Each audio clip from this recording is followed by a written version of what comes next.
By the 1800s, the samurai of Japan found themselves trapped in a paradox of prestige. These warriors, once the backbone of Japanese feudal society, maintained their formal status as the elite ruling class, yet increasingly lacked the economic means to fulfill the role. The final decades of the Tokugawa shogunate revealed a stark reality. The samurai class was becoming an economic anachronism, their material circumstances increasingly at odds with their social standing. The financial decline of the samurai had deep roots. Since the establishment of the Tokugawa peace in the early 1600s, samurai had transformed from battlefield warriors to bureaucrats and administrators. Their income came primarily through hereditary stipends paid in rice, a system that had functioned adequately during the early and middle Tokugawa period. However, by the late 18th and early 19th centuries, this economic model had begun to fail spectacularly. The rice stipend system had originally been designed to provide samurai with sufficient income for their status obligations. One koku theoretically represented enough rice to feed one person for 1 year. Higher-ranking samurai received substantial stipends, while lower ranks received more modest allowances. A mid-ranking samurai might receive 200 to 400 koku, while lower-ranking hadamote might receive only 25 to 100 koku. What devastated this system was the combination of inflation and fixed stipends. As Japan's commercial economy developed throughout the Tokugawa period, the value of rice relative to other goods declined. Simultaneously, the cost of maintaining the expected samurai lifestyle increased. The result was a growing gap between income and expenses that affected all but the highest echelons of samurai society. By the 1830s, many samurai found that their stipends covered barely half their necessary expenses. A survey conducted in the domain of Hirosaki in northern Japan showed that samurai families spent approximately 33% of their budget on food alone, with the remainder quickly consumed by housing, clothing, ceremonial obligations, and education for their children. The financial pressure became so severe that some domains resorted to cutting stipends, further exacerbating the problem. The Tokugawa shogunate itself reduced hadamoto stipends 5 times between 1722 and 1843. The economic situation of lower-ranking samurai households, particularly the hadamoto yashiki and gokunin yashiki in Edo, became increasingly desperate. These warriors, who proudly bore the 2 swords that marked their status, often lived in cramped, dilapidated residences that mocked their supposed elite status. Many of these compounds became virtual slums, with multiple families crowded into spaces originally designed for a single household and its servants. Saito Ryunosuke, a low-ranking samurai from Mito Domain, recorded in his diary from 1841, "The roof leaks when it rains, and the tatami mats are so worn that the floor beneath is visible. Yet I must maintain the appearance of dignity when I report for my duties." This physical deterioration of samurai housing was a visible symbol of their declining fortunes, all the more humiliating because it was so public. The prohibition against engaging in commercial activities presented samurai with an impossible dilemma. The samurai code emphasized that true warriors should be unconcerned with money-making, focusing instead on martial skills, scholarship, and loyal service. Commercial activities were explicitly forbidden to samurai as degrading to their status, yet the economic reality made adherence to this ideal increasingly untenable. To survive, many samurai resorted to side occupations that stretched or outright violated class restrictions. Some became teachers of martial arts, calligraphy, or literature, acceptable if framed as sharing knowledge rather than commerce. Others engaged in handicrafts that could be sold through middlemen, maintaining a fiction that they weren't directly involved in trade. Paper umbrella making, fan painting, and small-scale farming on unused portions of their residential lands became common samurai sidelines. More desperate samurai engaged in activities that required elaborate concealment. Some secretly worked as laborers, disguising themselves when leaving their residences. Others partnered with merchants, providing capital or names to business ventures, while the merchants handled the actual operations. These arrangements were technically illegal, but became increasingly common as economic pressures mounted. The domain of Tosa documented that by the 1850s, over 70% of its samurai were engaged in some form of supplementary occupation. In Choshu domain, local records indicate that samurai families commonly produced handicrafts, with women particularly active in weaving and sewing goods that could be sold discreetly through merchant intermediaries. The economic pressures created a cruel irony. The very symbols that marked samurai status became financial burdens that accelerated their decline. The two swords that every samurai was required to wear represented a significant investment. A well-crafted katana might cost the equivalent of several months' stipend for a middle-ranking samurai. Yet these swords could not be dispensed with, as they were the visible markers of samurai status. Formal attire presented another financial challenge. Samurai were expected to maintain appropriate clothing for official functions, including kamishimo and hakama, made from specific materials. The cost of this ceremonial clothing strained many budgets, yet appearing improperly dressed at official functions would bring shame and potentially career consequences. Even more burdensome was the expectation to maintain a proper residence with reception rooms suitable for receiving guests of equal or higher rank. A samurai residence required specific architectural elements reflecting the occupant's status, proper entrances, tatami-floored reception rooms, and in many cases, space for servants. Maintaining these structures consumed funds that many samurai simply didn't have, leading to the deterioration of samurai districts in many castle towns. The financial strain led many samurai into crushing debt. By the 1840s, records from various domains show that between 60% and 80% of samurai families were in debt to merchants or moneylenders. Interest rates typically ranged from 12% to 20% annually, creating a cycle of borrowing that few could escape.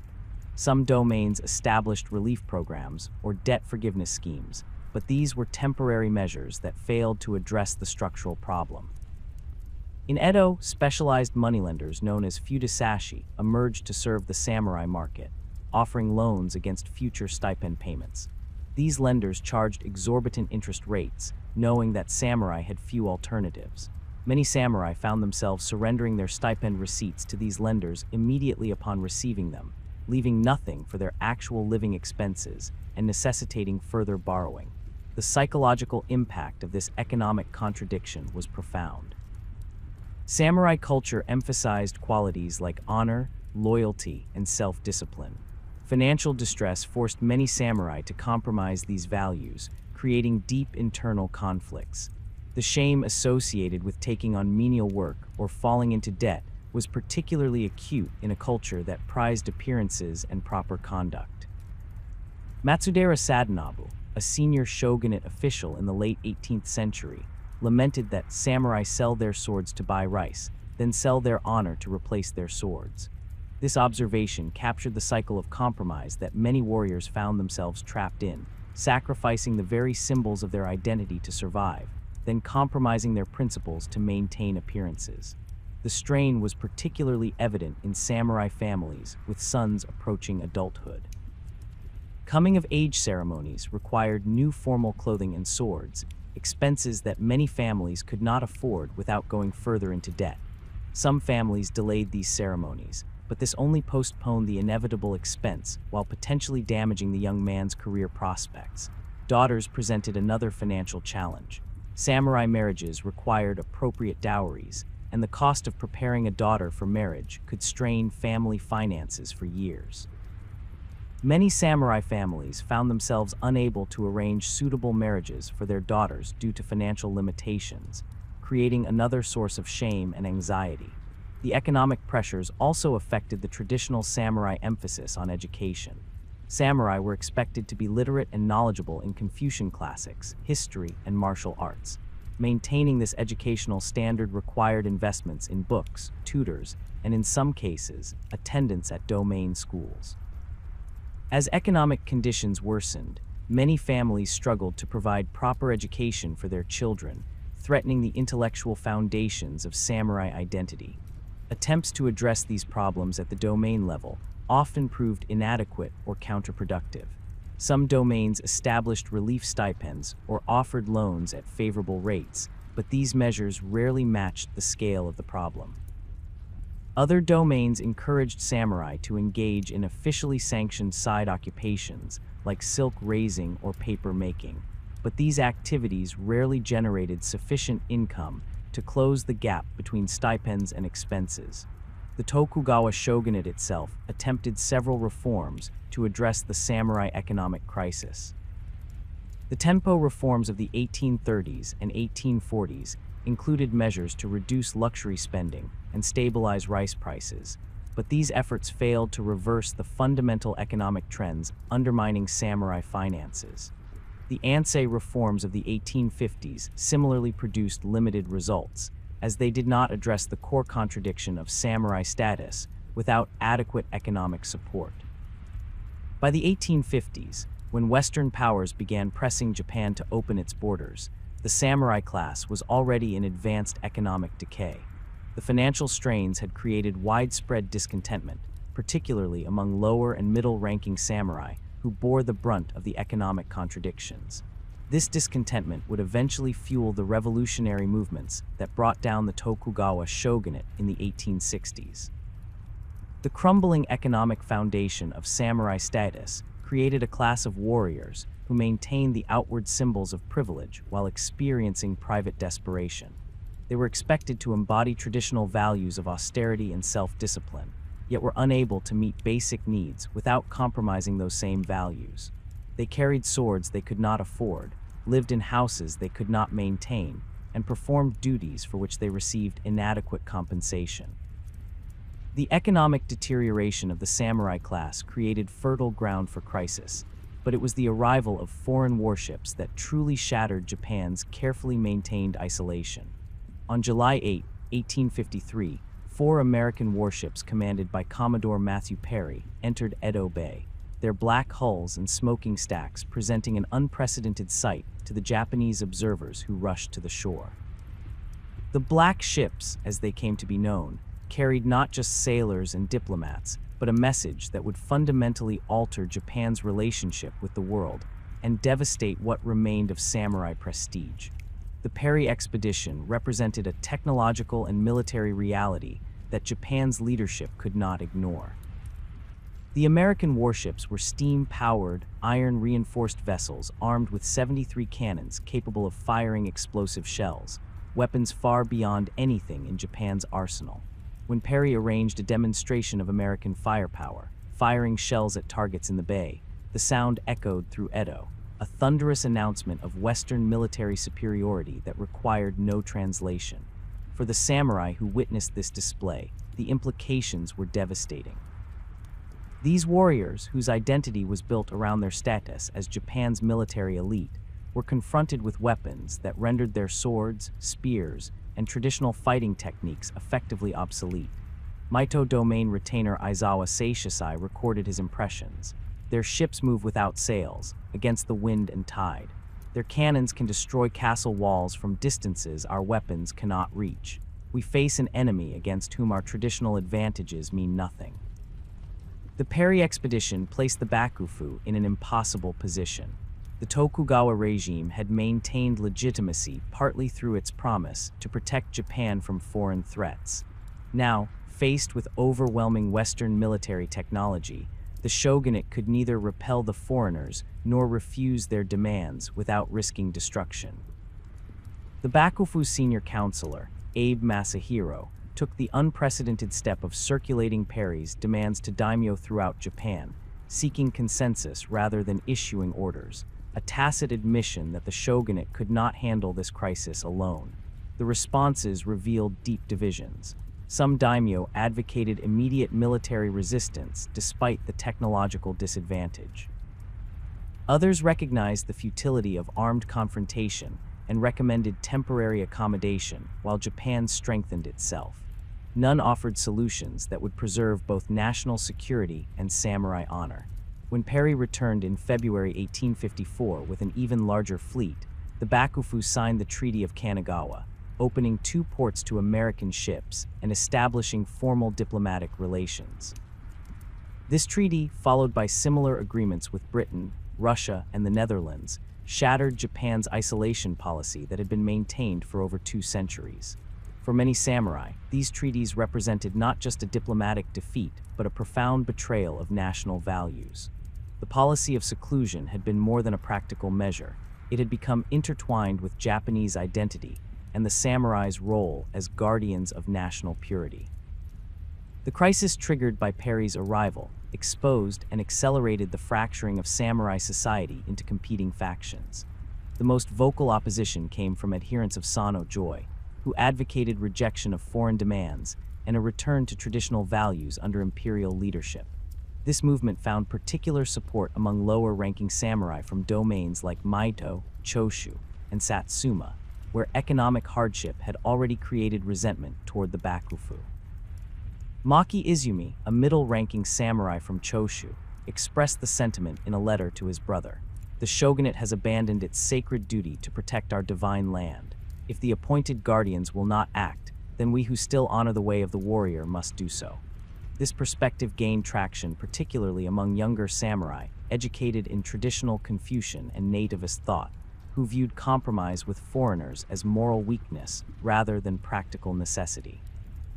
In opposition stood the Kaikoku faction, who recognized Japan's technological disadvantage and advocated strategic engagement with Western powers, while Japan modernized its military and industry. This position found support among some senior officials and forward-thinking daimyo who had access to information about Western strength and the disastrous consequences of China's defeat in the Opium War of 1839-1842. Katsu Kaishu, a Bakufu naval officer who would later study Western naval science, argued that, to expel the barbarians, we must first learn from them. Japan cannot defend itself with swords against ships that breathe smoke and fire. This pragmatic approach, while strategically sound, required samurai to acknowledge their military obsolescence, a psychological concession many found impossible to make. Between these poles existed various moderate positions, including the compromise slogan of Kabugatai, which sought to preserve the existing power structure while addressing the foreign threat. These factional divisions crossed domain boundaries and often split individual Han into competing camps, creating a complex political landscape where loyalties to ideology sometimes outweighed traditional feudal bonds. The ideological conflict played out most dramatically in the treatment of officials who negotiated with foreigners. Those tasked with implementing the shogunate's new foreign policy faced hostility from hardliners who viewed them as traitors. Hata Masayoshi, who as Raju negotiated the Harris Treaty of 1858 granting additional concessions to the United States, became so reviled that he required constant guards. Despite his high rank and previous distinguished service, his association with unequal treaties made him a target for assassination. More tragic was the fate of Ieyasu, the Taro who signed the Harris Treaty without imperial sanction in 1858. He implemented the Ansei Purge, arresting or executing opponents of his foreign policy, including prominent daimyo and samurai. On March 24, 1860, 17 samurai from Maido and Satsuma ambushed Ig outside the Sakurada gate of Edo Castle, cutting him down in the snow.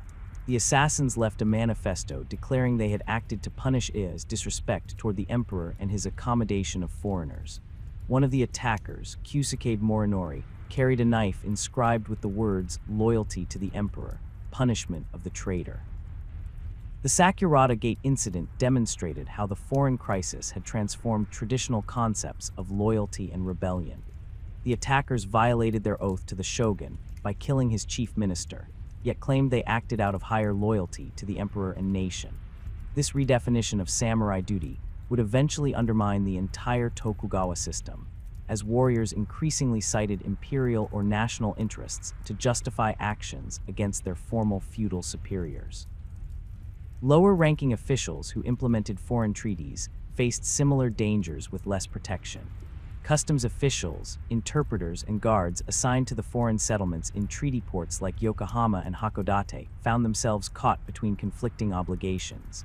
They had sworn loyalty to daimyo or shogun, requiring them to implement official policy, yet faced condemnation from fellow samurai who viewed any cooperation with foreigners as betrayal. Moriyama Inasuke, who served as interpreter during Perry's negotiations and subsequent treaties, received death threats throughout his career.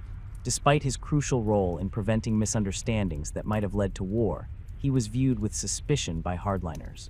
Moriyama could only continue his work under Bakufu protection, effectively sacrificing his standing among traditional samurai to serve what he saw as Japan's practical needs. The foreign threat also exposed the hollowness of samurai military preparedness after centuries of peace. When anti-foreign sentiment led to attacks on Western ships and settlements, the response revealed the gap between samurai self-image and reality. In 1863, when Choshu Domain fired on Western ships passing through the Shimonoseki Strait, the retaliatory bombardment by American, British, French, and Dutch warships demonstrated the futility of traditional defenses against modern weapons. Sufu Masanasuk, a senior Choshu retainer who had advocated resistance, was forced to witness the destruction of his domain's coastal batteries. The Western ships, remaining safely beyond the range of Japanese cannon, methodically destroyed the shore emplacements. Following this humiliation, Sufu was ordered to commit seppuku for his failed policy. His death exemplified the impossible position of samurai leadership. Having advocated resistance based on traditional values, he paid with his life when those values proved militarily inadequate. Similar dynamics played out in Satsuma Domain after the Richardson Affair of 1862, when samurai from the daimyo's procession killed a British merchant who failed to show proper deference on the Takeda Road. The resulting British bombardment of Kagoshima in 1863 demonstrated the vulnerability of even powerful domains to Western firepower. Satsuma leaders, pragmatically recognizing their disadvantage, shifted from anti-foreign sentiment to strategic engagement, eventually purchasing Western weapons and sending students abroad, a dramatic reversal that acknowledged the bankruptcy of traditional military thinking. For coastal defense forces hastily assembled after Perry's arrival, the gap between expectation and reality proved psychologically crushing. Egawa Hidetatsu, tasked with organizing Edo Bay's defenses, lamented that our warriors trained diligently with sword and spear, but against the foreigners' ships, they might as well be armed with chopsticks. This stark assessment captured the crisis of professional identity facing samurai. Their traditional skills, honed over lifetimes, had become strategically irrelevant overnight. The Perry shock also undermined the samurai's educational superiority.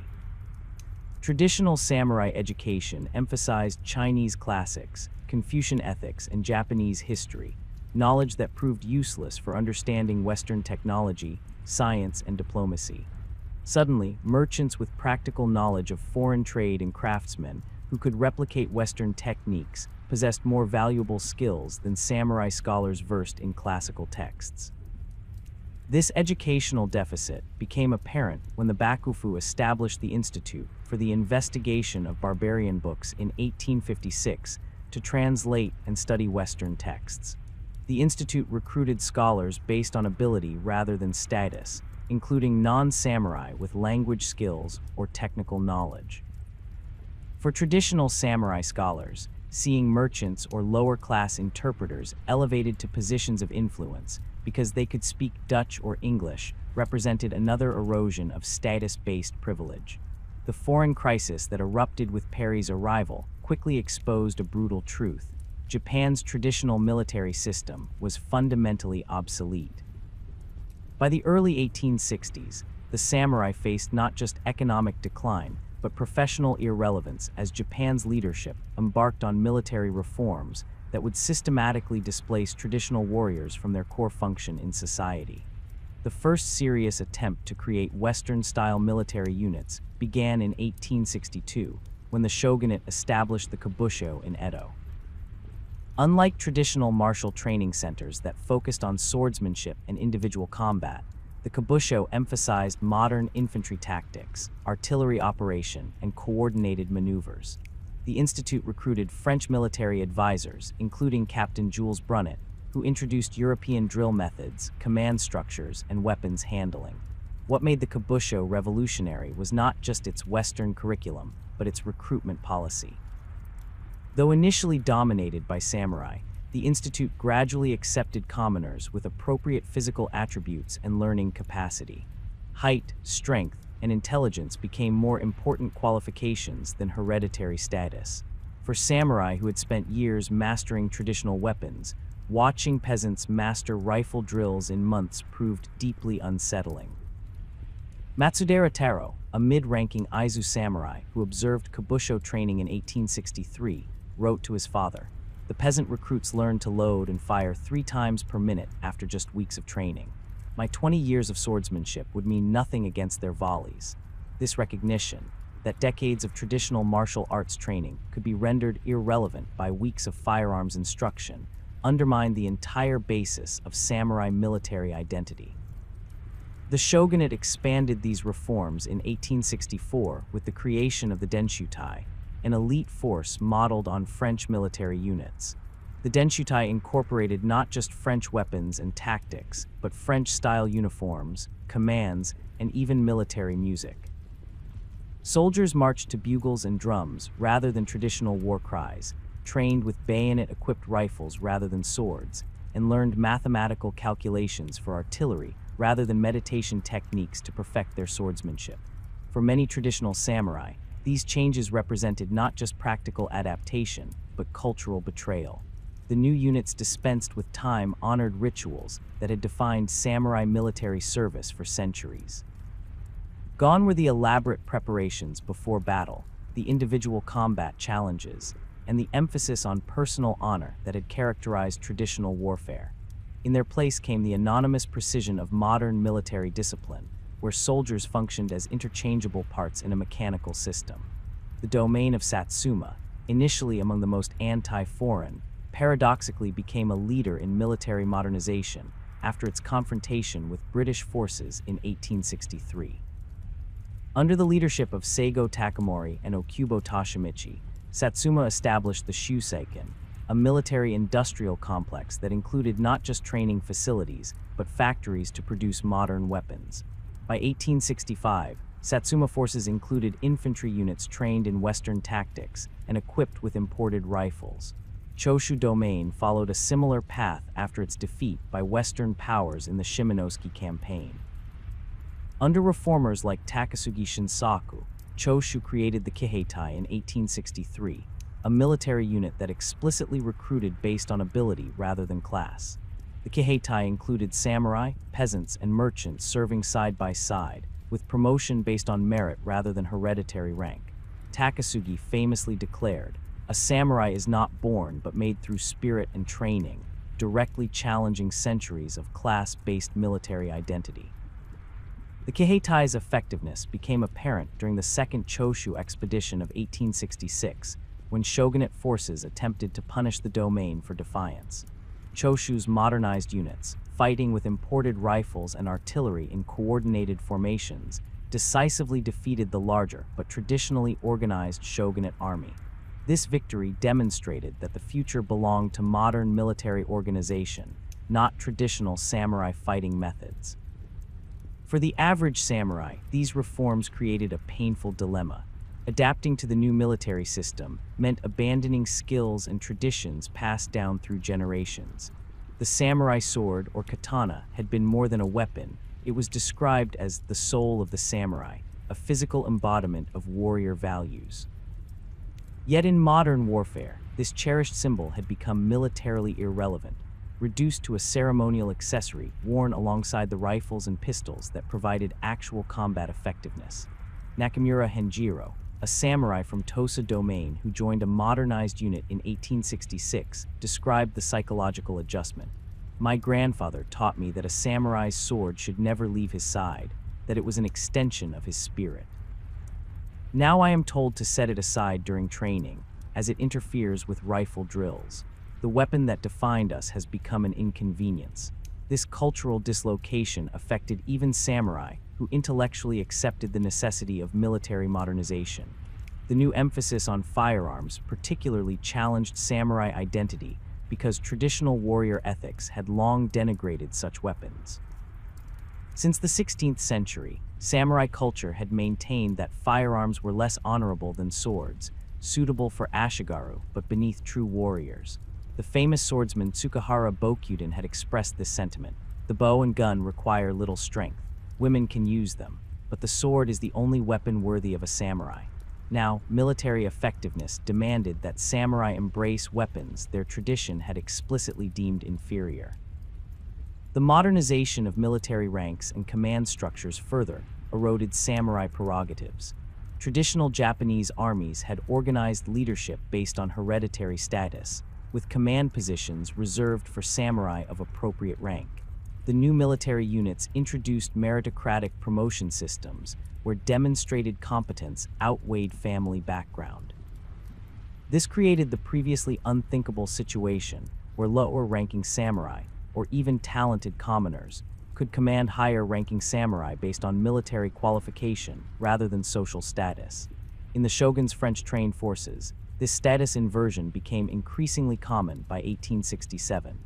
Eguchi Shinzo, a commoner who demonstrated exceptional aptitude with artillery mathematics, received an officer's rank that placed him in command of samurai from respected families.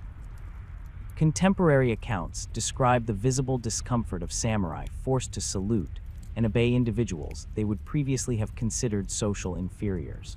For warriors whose identity was inseparable from their position in a rigid status hierarchy, this meritocratic reorganization threatened their fundamental understanding of society. The psychological impact extended beyond status concerns to the core of samurai combat identity.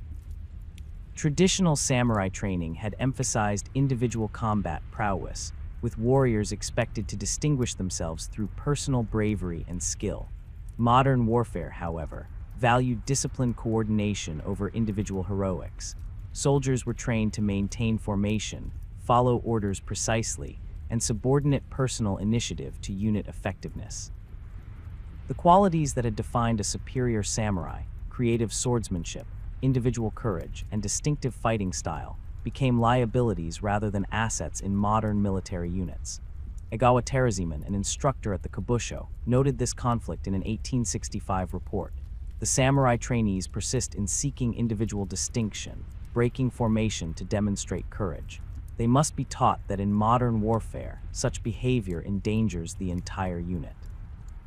This retraining proved particularly difficult for older samurai, whose identity had been formed through traditional martial arts that celebrated exactly the individualistic combat behaviors now considered dangerous and counterproductive. The transition to firearms-centered warfare also dramatically changed the physical experience of combat training. Traditional samurai martial arts had emphasized bodily discipline, with warriors spending years perfecting precise movements and developing specific muscle groups. The spiritual dimensions of this training were considered as important as the physical techniques, with meditation and breathing exercises integrated into martial practice. Firearms training, by contrast, focused on mechanical precision and standardized procedures, with minimal emphasis on physical development or spiritual cultivation. For samurai who had invested decades in traditional training, the ease with which young recruits mastered firearms represented a form of generational betrayal. A samurai might spend 20 years perfecting a single sword technique, only to watch an 18-year-old peasant achieve greater combat effectiveness after weeks of rifle training. This efficiency came at the cost of the deeper cultural and spiritual dimensions that had given traditional martial arts their meaning beyond mere combat utility. The modernization extended to military uniforms and appearance, further eroding visual markers of samurai identity. Traditional warriors had worn distinctive clothing that signaled their status and domain affiliation. Their hair was worn in the Chanmage style, with the top of the head shaved and the remaining hair oiled and tied in a topknot. This distinctive appearance instantly identified a man as samurai and symbolized his separation from commoners. The new military units introduced Western-style uniforms that deliberately erased these status distinctions. All soldiers wore identical clothing regardless of birth, and many units required Western-style haircuts that eliminated the traditional topknot. For many samurai, cutting the topknot represented a profound personal crisis, a visible surrender of identity that many resisted even when accepting other aspects of military modernization. Katsukaishu, who established Japan's first modern naval training center in 1855, found that hair became a surprising point of contention in military reforms. He noted that samurai recruits would accept Western weapons, tactics, and even uniforms, but would rather forfeit their position than cut their top knots. This attachment to physical symbols of status revealed how deeply samurai identity was tied to visible distinctions that modern military organization systematically eliminated. The new emphasis on technical knowledge further disadvantaged traditional warriors. Modern warfare required understanding of mathematics, physics, chemistry, and engineering, subjects largely absent from traditional samurai education. Artillery officers needed to calculate trajectories based on distance, elevation, and atmospheric conditions. Naval officers required knowledge of navigation, steam engineering, and ship design. Even infantry tactics involved mathematical calculations for formations and supply logistics that had no parallel in traditional warfare.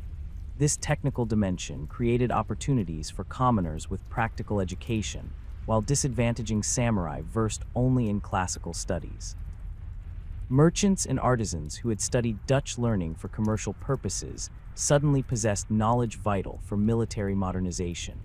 The Shogunate's Naval Training Center in Nagasaki actively recruited men with backgrounds in mathematics and engineering regardless of class status, creating yet another arena where traditional samurai qualifications had become irrelevant.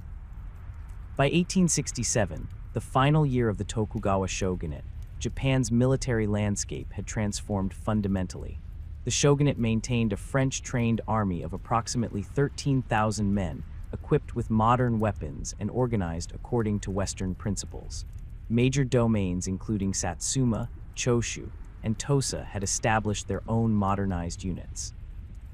Traditional samurai forces continued to exist alongside these new military organizations, but their strategic relevance diminished with each passing year.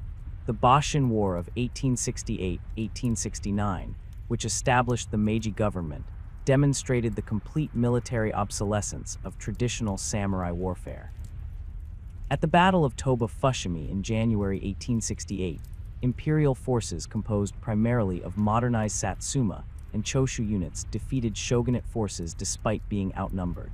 The decisive factors were superior firearms, artillery, and modern tactics, rather than the samurai martial virtues that had determined Japanese conflicts for centuries.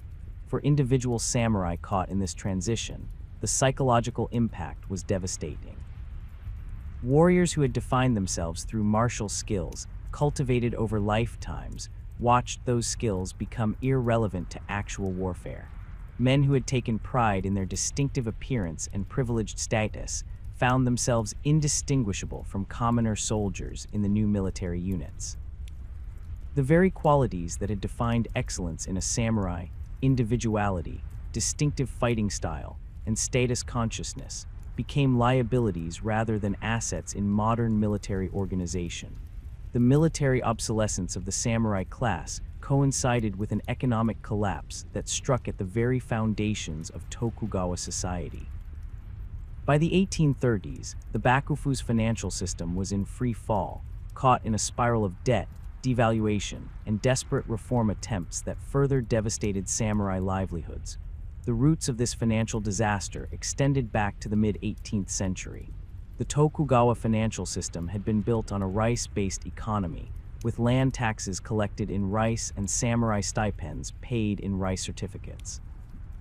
This arrangement functioned adequately in an agrarian economy, but as Japan's commercial sectors expanded, the system proved increasingly unworkable. Urban growth, increased trade, and the development of proto-industrial production created a complex monetary economy that the shogunate struggled to manage. The Bakufu's attempts to address these challenges through currency manipulation proved disastrous. Between 1819 and 1837, the shogunate debased its coinage 5 times, reducing the gold and silver content while maintaining face values. The 1819 reform replaced the gold ryo coins in circulation with new versions containing only 20% of the previous gold content. The 1832 debasement went further, reducing gold content to just 13% of the original standard. For samurai paid in fixed stipends, these debasements were catastrophic. Each new currency issue eroded their purchasing power, while prices for essential goods rose sharply. A samurai's stipend that might have supported a modest but dignified lifestyle in 1800 barely covered basic necessities by 1840. Records from the domain of Hirosaki show that the real purchasing power of samurai stipends declined by approximately 50% between 1800 and 1850, with the sharpest drops following currency debasements. The financial records of Nakamura Neyazo, a middle-ranking samurai from Fukui domain, illustrate this decline. In 1815, Nakamura's annual stipend of 50 koku allowed him to maintain a household with 2 servants, educate his children, and still save a small amount each year. By 1840, the same nominal stipend barely supported his immediate family, forcing him to dismiss his servants and take on debt to cover ceremonial expenses required by his position. Currency debasement created another burden for samurai through price inflation. Rice, the theoretical basis of samurai income, maintained relatively stable prices due to its status as a commodity. However, goods that samurai needed to purchase, clothing, paper, oil, household items, and especially urban housing, saw dramatic price increases as merchants adjusted to the weakened currency. The result was a growing gap between samurai income and expenses. This inflationary pressure proved particularly severe in Edo, where many samurai lived under the Sankin Katai system that required daimyo and their retainers to maintain residences in the shogunal capital. Housing costs in Edo rose approximately 250% between 1800 and 1850, while other urban necessities saw similar increases. Samurai families found themselves paying ever larger portions of their stipends for ever smaller accommodations, often relocating to increasingly peripheral neighborhoods as financial pressure mounted. The shogunate's financial crisis reached a breaking point in the 1830s, coinciding with the Great Tenpo famine that devastated rural areas. Crop failures across northern and eastern Japan led to widespread starvation, with some regions losing 20–30% of their population. The famine reduced tax revenues while increasing demands for government relief, further straining bakufu finances already weakened by decades of deficit spending. In response to this multifaceted crisis, senior counselor Mizuno Tadakuni implemented the Tenpo reforms, the most ambitious attempt to address the shogunate's financial problems. These reforms included drastic measures, forcing wealthy merchants to provide interest-free loans to the government, canceling samurai debts, imposing strict sumptuary laws to reduce consumption, and attempting to reverse urban migration by sending unemployed city dwellers back to agricultural villages. For samurai, the Tenpo reforms offered temporary relief through debt cancellation, but created longer-term problems. The heavy-handed treatment of merchants disrupted commercial networks that many samurai relied on for loans and merchandise on credit. Sumptuary laws that prohibited certain textiles, restricted restaurant meals, and limited entertainment options were intended to reduce samurai expenses, but they also eliminated side businesses that many samurai families operated to supplement their inadequate stipends. The reforms ultimately failed to resolve the underlying structural problems. Mizuno was forced from office in 1843, and many reform measures were abandoned or reversed. By 1844, samurai found themselves in essentially the same financial predicament, but with fewer options for supplementary income and less access to commercial credit. The Tenpo reforms' failure demonstrated that the economic contradictions of late Tokugawa society had become too fundamental to address through traditional policy tools. The bakufu's financial desperation became increasingly evident in its handling of the treasury. Records from the period show that by 1850, approximately 70% of shogunate revenue went to servicing existing debt rather than current expenses. To meet obligations, financial magistrates resorted to borrowing from reserve funds intended for emergencies, selling government assets, and imposing special contributions on daimyo and wealthy merchants that amounted to thinly disguised confiscation. Domain governments faced similar financial crises, often with even fewer resources than the shogunate. Many implemented their own currency debasement, issuing domain scrip with decreasing backing to cover budget shortfalls. By the 1850s, Japan had a chaotic currency environment with hundreds of different notes and coins in circulation, many of questionable value.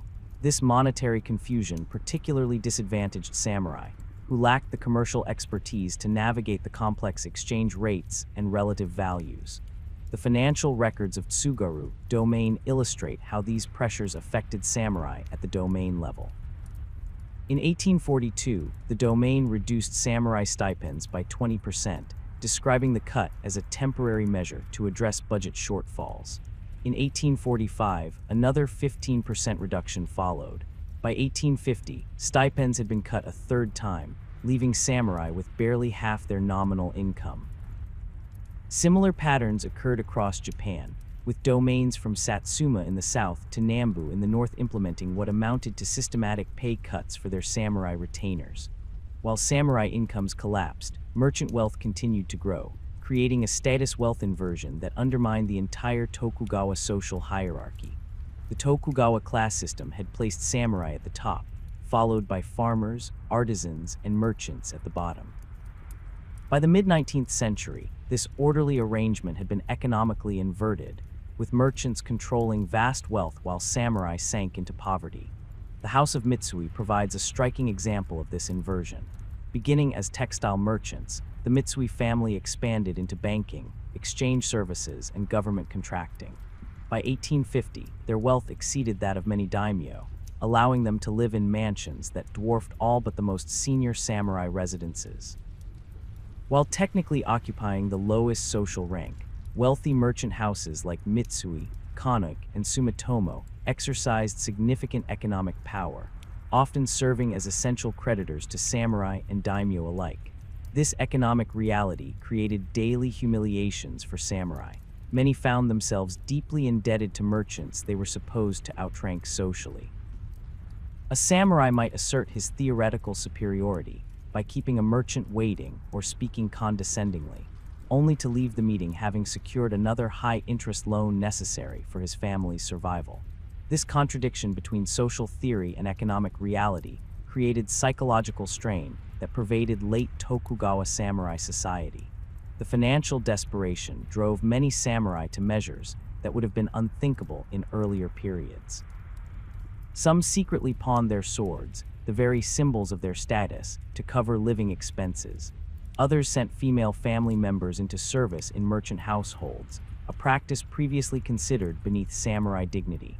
More desperate cases resulted in samurai abandoning their status entirely, giving up their stipends and surnames to pursue commercial activities forbidden to their class.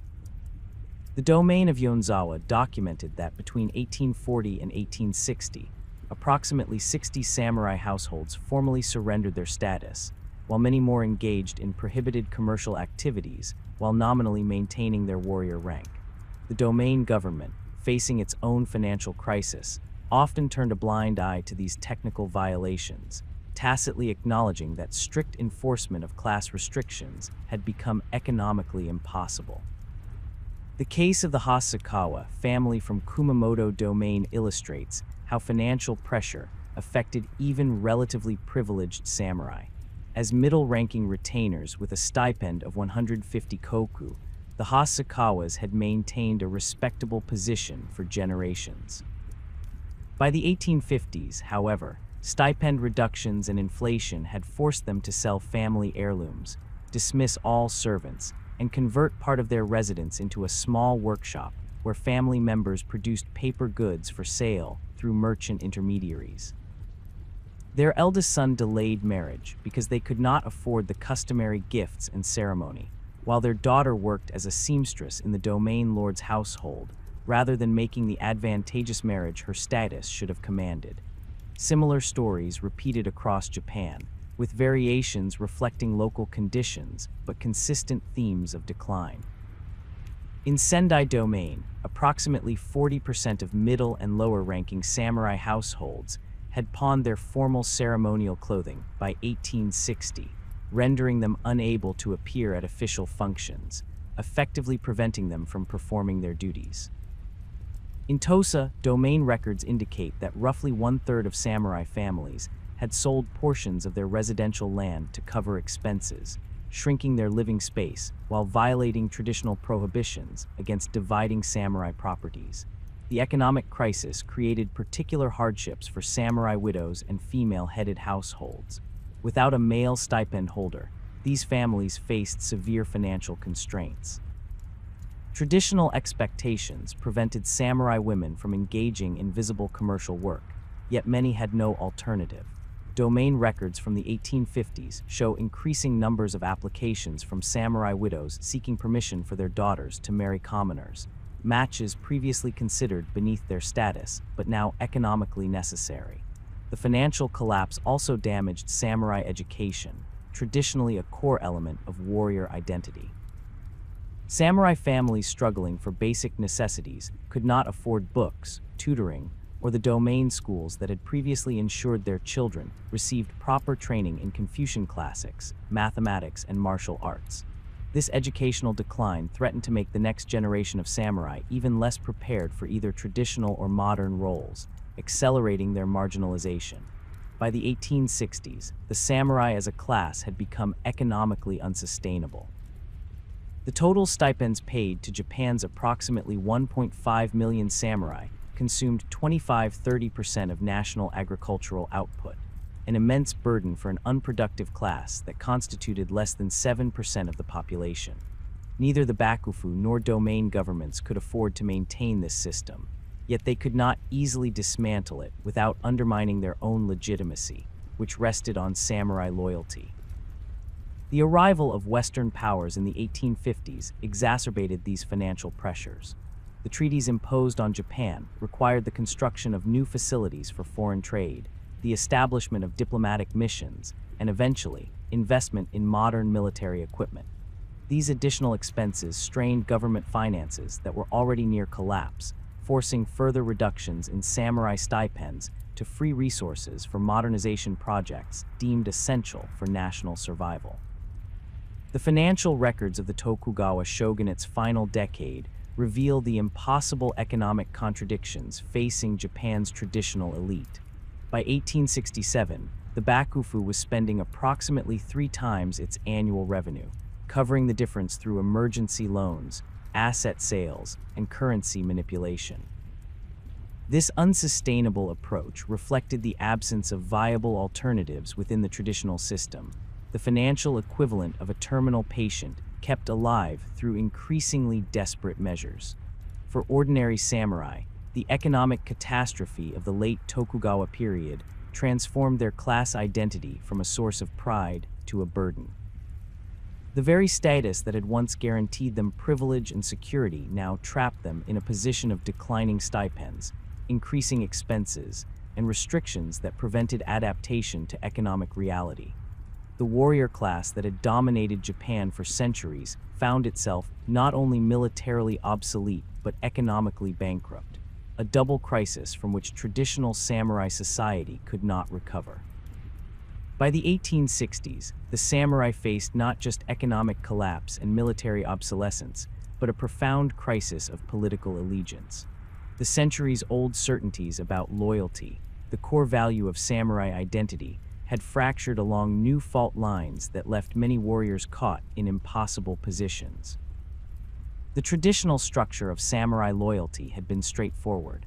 Warriors owed absolute fealty to their immediate lord, who in turn served the shogun, who theoretically ruled as the emperor's military deputy. This nested hierarchy of obligations had provided clarity for generations. A samurai from Kaga domain, for instance, served the Mita family directly, but this service implicitly supported the Tokugawa shogunate, and by extension, the imperial court in Kyoto. This system began unraveling in the 1840s with the emergence of Sano-Joi ideology. This movement, drawing on nativist scholarship and ancient imperial traditions, argued that true loyalty should bypass both domain lords and the shogun to focus directly on the emperor. Proponents claimed that the Tokugawa had usurped imperial authority and betrayed Japan by failing to expel Western intruders. The intellectual foundations for this ideological shift had been developing for decades through the scholarship of the Meito school, particularly in the writings of Aizawa Seishasai. His influential work, New Theses, completed in 1825, articulated a vision of Japan as a divine country headed by an unbroken imperial line. This perspective gained urgency after Perry's arrival, as the shogunate's handling of foreign relations seemed to confirm Aizawa's warnings about threats to Japan's national essence. For samurai raised in the traditional loyalty structure, the Sano-Joy ideology presented a wrenching dilemma. Nakamura Keisuke, a middle-ranking samurai from Fukui Domain, expressed this conflict in personal writings from 1862. If serving my lord means supporting the shogun's foreign policy, but this policy dishonors the emperor, where does my true duty lie? The path of loyalty has become a maze with no exit. This confusion intensified after 1858, when the shogunate signed the Harris Treaty without imperial sanction. The emperor's refusal to approve this agreement created an unprecedented situation. The shogun, supposedly acting as the emperor's deputy, was pursuing policies explicitly opposed by the imperial court. For the first time in centuries, samurai faced a clear conflict between loyalty to the shogunate and loyalty to the emperor. The crisis fractured samurai society along multiple lines. Some domains, particularly Satsuma, Choshu, and Tosa, increasingly aligned with imperial interests against the shogunate. Others, including Aizu and Kuwana, maintained traditional loyalty to the Tokugawa. Many domains attempted to navigate a middle path, formally acknowledging shogunal authority while quietly building connections with the imperial court. Within domains, similar divisions emerged. In Fukui, the daimyo Matsudera Yasunaga attempted to mediate between the shogunate and imperial court, placing his retainers in the difficult position of implementing policies that seemed to shift with each diplomatic development. Lower-ranking samurai often formed factions supporting different approaches, creating tensions that undermined domain unity and complicated chain of command relationships. The domain of Choshu exemplified these internal conflicts. After initial extreme anti-foreign activities, the domain government moderated its position following military defeats. This policy shift triggered the formation of the Kiheitai, a militia organized by lower-ranking samurai who opposed compromise. The situation deteriorated into open conflict in 1864, when radical Choshu samurai attempted to seize control of Kyoto in the emperor's name, resulting in their expulsion from the capital and a domain civil war between moderate and radical factions. For individual samurai, these domain-level conflicts created excruciating personal choices. The traditional samurai ethic offered no guidance for situations where domain leadership itself was divided. Yamada Mitsunori, a Choshu retainer caught in this conflict, wrote to his brother in 1864, "Half our officials follow the domain government's moderate path, while half support the Sano-Joy faction. Both sides claim to represent true loyalty. Whichever side I choose, I will be called traitor by the other. The consequences for choosing the wrong side could be severe." When the Choshu domain government suppressed the extremist faction in 1864, participants in unauthorized anti-shogunate activities faced punishment ranging from house arrest to forced suicide. Conversely, when radicals later regained influence, officials who had implemented moderate policies were purged. Similar patterns occurred in other domains, with factional shifts resulting in demotions, confiscations, and occasionally death sentences as domain politics realigned. These shifting allegiances created particular difficulties for samurai serving in positions that required interaction with foreigners or implementation of controversial policies. Domain representatives in Edo, officials responsible for coastal defense, and interpreters dealing with Western diplomats found themselves implementing policies that might be denounced as treasonous if political winds shifted. Many maintained secret contacts with multiple factions as insurance against political reversals. The confusion extended to the highest levels of government. After Shogun Tokugawa Ieyasu died in 1866, his successor Tokugawa Yoshinobu inherited leadership of a regime caught between incompatible demands. Imperial loyalists pressed for restoration of direct imperial rule, while traditionalists urged defense of Tokugawa prerogatives.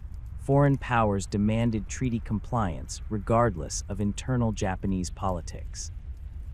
Yoshinobu's attempts to navigate these contradictions through partial reforms satisfied no faction and ultimately accelerated the shogunate's collapse. For samurai in shogunate service, this period created profound uncertainty. The bakufu bureaucracy, once the pinnacle of samurai career ambition, became a precarious position as the regime's future grew doubtful.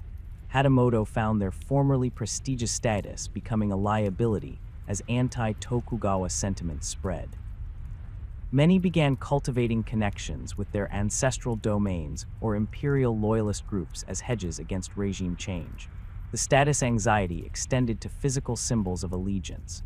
Traditional samurai appearance had included domain-specific hairstyles, clothing details, and sword mountings that identified a warrior's affiliation.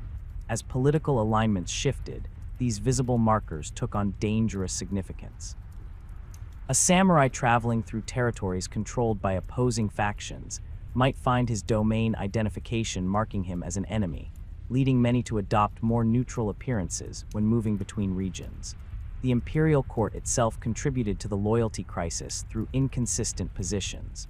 While officially opposing foreign treaties, the court included factions with varying views on international relations and domestic governance. Court nobles like Iwakura Tomomi and Sanjo Sanetomi developed their own political networks, creating additional centers of power that further complicated the question of where true loyalty should be directed. For lower-ranking samurai, the crisis of loyalty intersected with economic grievances to create revolutionary potential. These warriors, already economically marginalized, found in Sano-Joy ideology a framework that explained their declining status, while offering a path to redemption through imperial loyalty. The movement provided both intellectual justification for opposing the existing order and practical opportunities for advancement outside traditional hierarchies. Sakamoto Ryoma exemplified this dynamic. Born to a lower-ranking samurai family in Tosa Domain, Sakamoto abandoned his formal position to pursue national goals outside domain constraints. Operating without official status, he brokered alliances between formerly hostile domains and helped develop the framework for governmental transition. His career demonstrated how the loyalty crisis created space for entrepreneurial samurai to transcend traditional limitations by appealing to national rather than domain interests. The Satsuma Choshu Alliance of 1866 further demonstrated how traditional loyalty structures were giving way to pragmatic political calculations. These domains, historically bitter enemies, set aside centuries of hostility to cooperate against the shogunate. For samurai from both domains, this alliance required mental adjustments that would have been unthinkable a generation earlier, subordinating traditional enmities to the new imperative of imperial loyalty.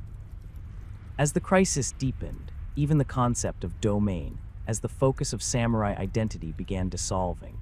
Traditionally, a samurai was identified primarily by his domain affiliation. He was a Satsuma samurai, or Aizu samurai, before being a Japanese samurai. By the mid-1860s, increasing numbers of Ronin and domain-detached activists were organizing around national, rather than regional identities, weakening the geographic basis of samurai loyalty. The Shinsengumi, a shogunate police force operating in Kyoto, illustrated this transition. Composed primarily of Ronin rather than traditional domain samurai, the unit pledged loyalty directly to the shogunate rather than through domain intermediaries. This direct loyalty model, bypassing the traditional nested structure, represented an adaptation to the fracturing political landscape, but created its own complications as shogunate legitimacy declined. For samurai with family responsibilities, the loyalty crisis created painful tensions between political conviction and practical needs. A samurai convinced that imperial loyalty superseded domain obligations still needed his stipend to support his household. many maintained outward compliance with domain directives while secretly supporting opposing factions, creating double lives that contradicted the samurai ideal of honest, undivided loyalty. The traditional samurai emphasis on loyalty unto death made these compromises particularly painful. The samurai code had celebrated warriors who followed their lords into death or committed suicide rather than surviving defeat. Now, many found themselves making calculated decisions about allegiance based on practical assessments of political trends, a pragmatic approach that conflicted with idealized samurai values while reflecting the complex reality of the period. The crisis reached its climax in January 1868, when supporters of the young Emperor Meiji issued the order to overthrow the shogunate and proclaimed the restoration of direct imperial rule. This declaration forced every samurai in Japan to choose between conflicting loyalties: the established Tokugawa order or the newly assertive imperial government claiming to represent Japan's true traditional authority. The Battle of Toba Fushimi that followed demonstrated how thoroughly loyalty structures had fragmented. The imperial forces included samurai from domains that had traditionally supported the Tokugawa. The shogunate forces included warriors with genuine personal loyalty to Yoshinobu, alongside others fighting primarily from domain obligation rather than political conviction. Some units switched sides during the conflict, responding to shifting perceptions of legitimacy rather than maintaining consistent allegiance. In the aftermath of Tokugawa defeat, the consequences of loyalty choices became starkly apparent. Samurai who had supported the imperial cause found themselves elevated in the new government regardless of their previous status. Those who had remained loyal to the shogunate faced varying fates depending on when and how they reconciled with the new regime. The most committed Tokugawa supporters, particularly from domains like Aizu that resisted until military defeat, experienced severe consequences including property confiscation, status reduction, and in some cases, execution.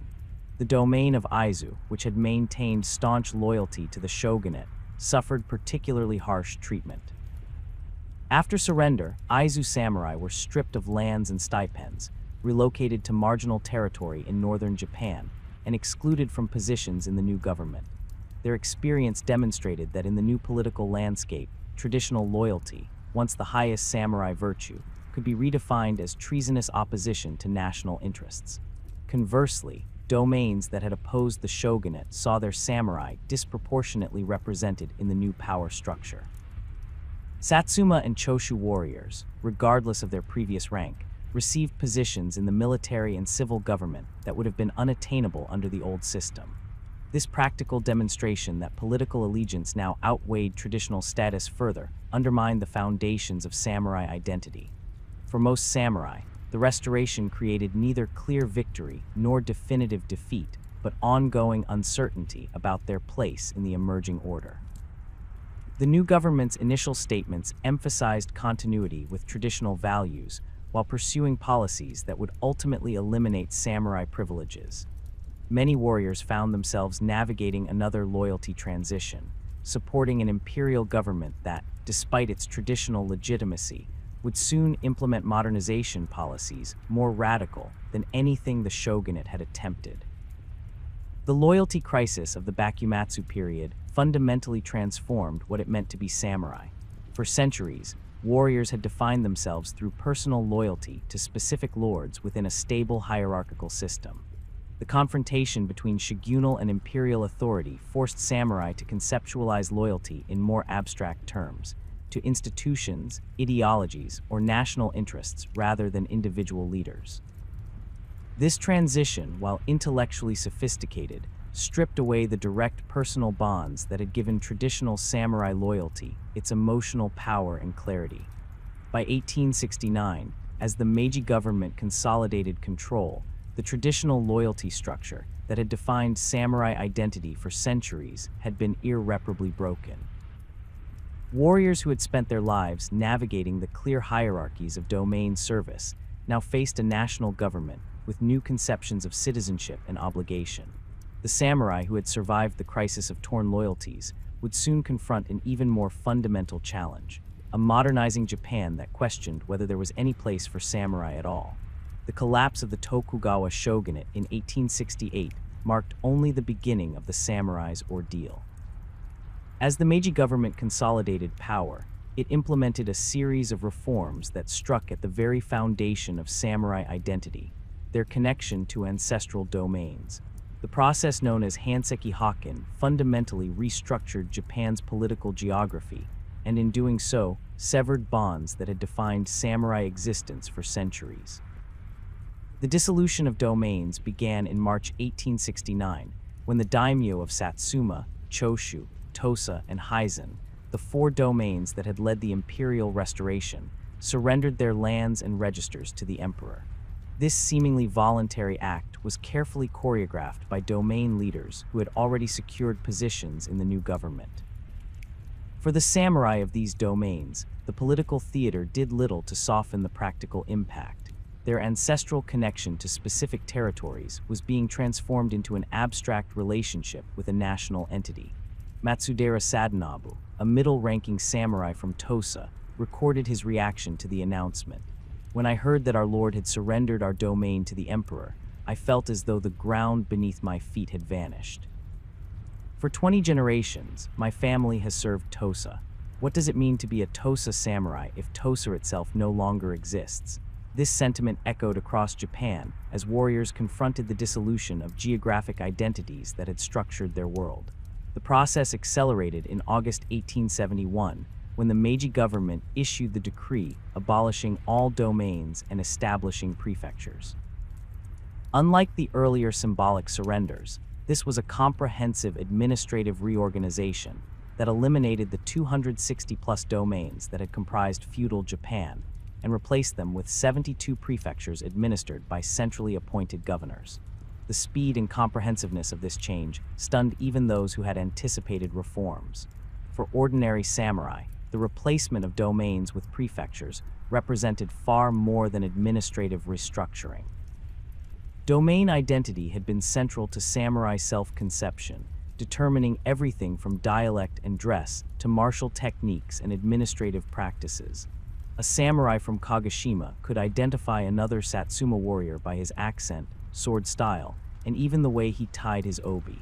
These markers of domain identity had practical significance, connecting warriors to support networks and shared traditions. The abolition of domains eliminated these geographic anchors, leaving many samurai adrift in a rapidly nationalizing landscape.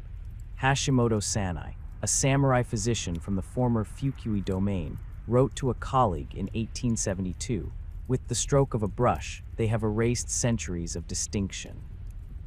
The special techniques of sword and spear that marked each domain, the administrative methods developed over generations, the particular relationships between lord and vassal, all now dismissed as feudal relics rather than the accumulated wisdom of our ancestors. The psychological impact was particularly severe for samurai from domains with strong identities and distinctive traditions. Warriors from Aizu, Satsuma, Choshu, and other domains with well-developed martial and administrative cultures had derived significant pride from these regional distinctions. The new prefecture system explicitly sought to erase these differences, replacing domain-specific practices with standardized national approaches.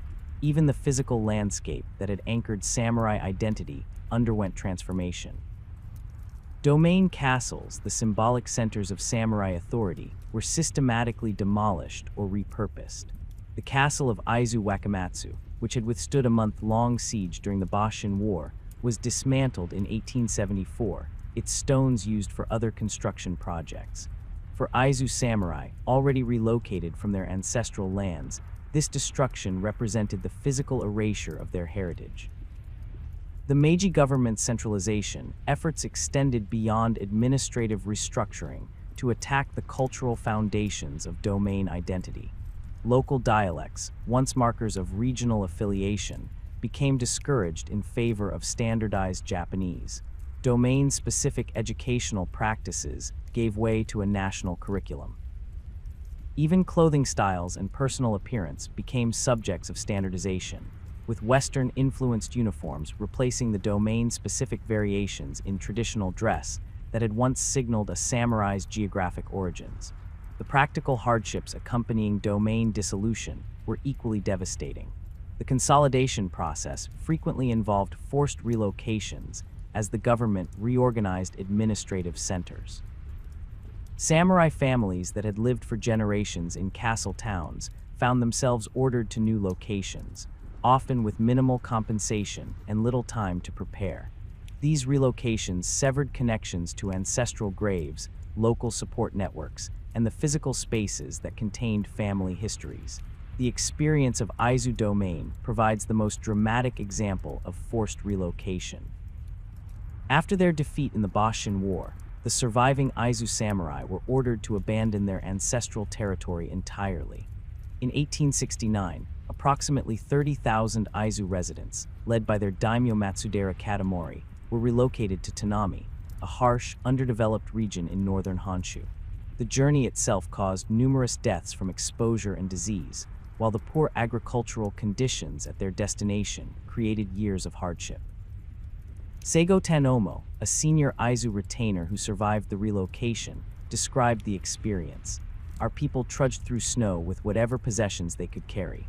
The elderly and children suffered most severely. Upon reaching Tanami, we found no adequate housing prepared, no fields ready for planting.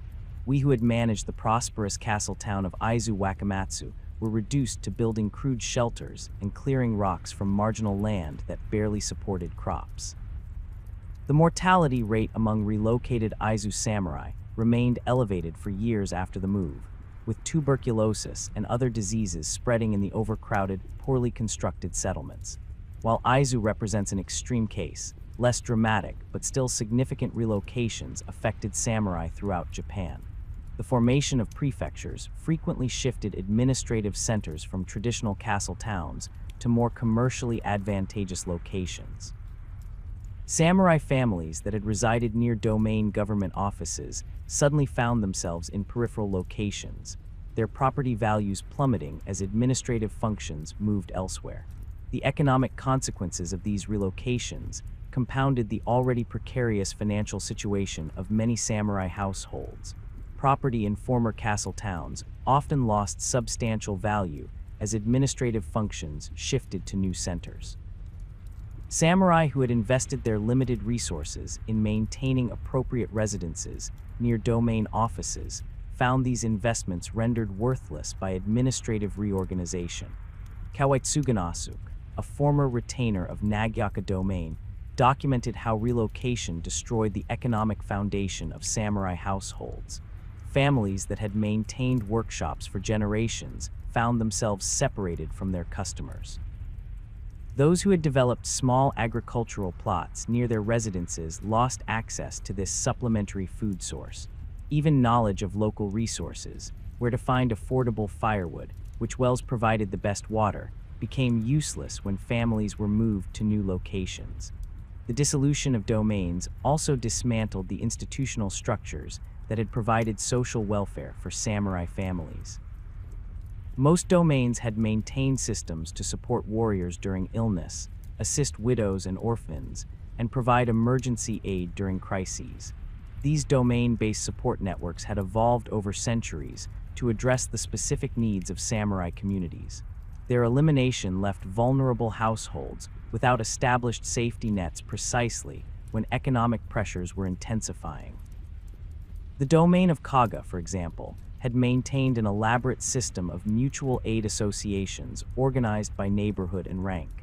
When illness struck a samurai household, these associations provided food, nursing assistance, and coverage of official duties. After domain abolition, these neighborhood-based support systems collapsed as communities were fragmented by relocation and economic pressures. Many former Kaga samurai found themselves facing hardship without the communal support that had previously sustained them through difficult periods. Medical care presented a particular challenge.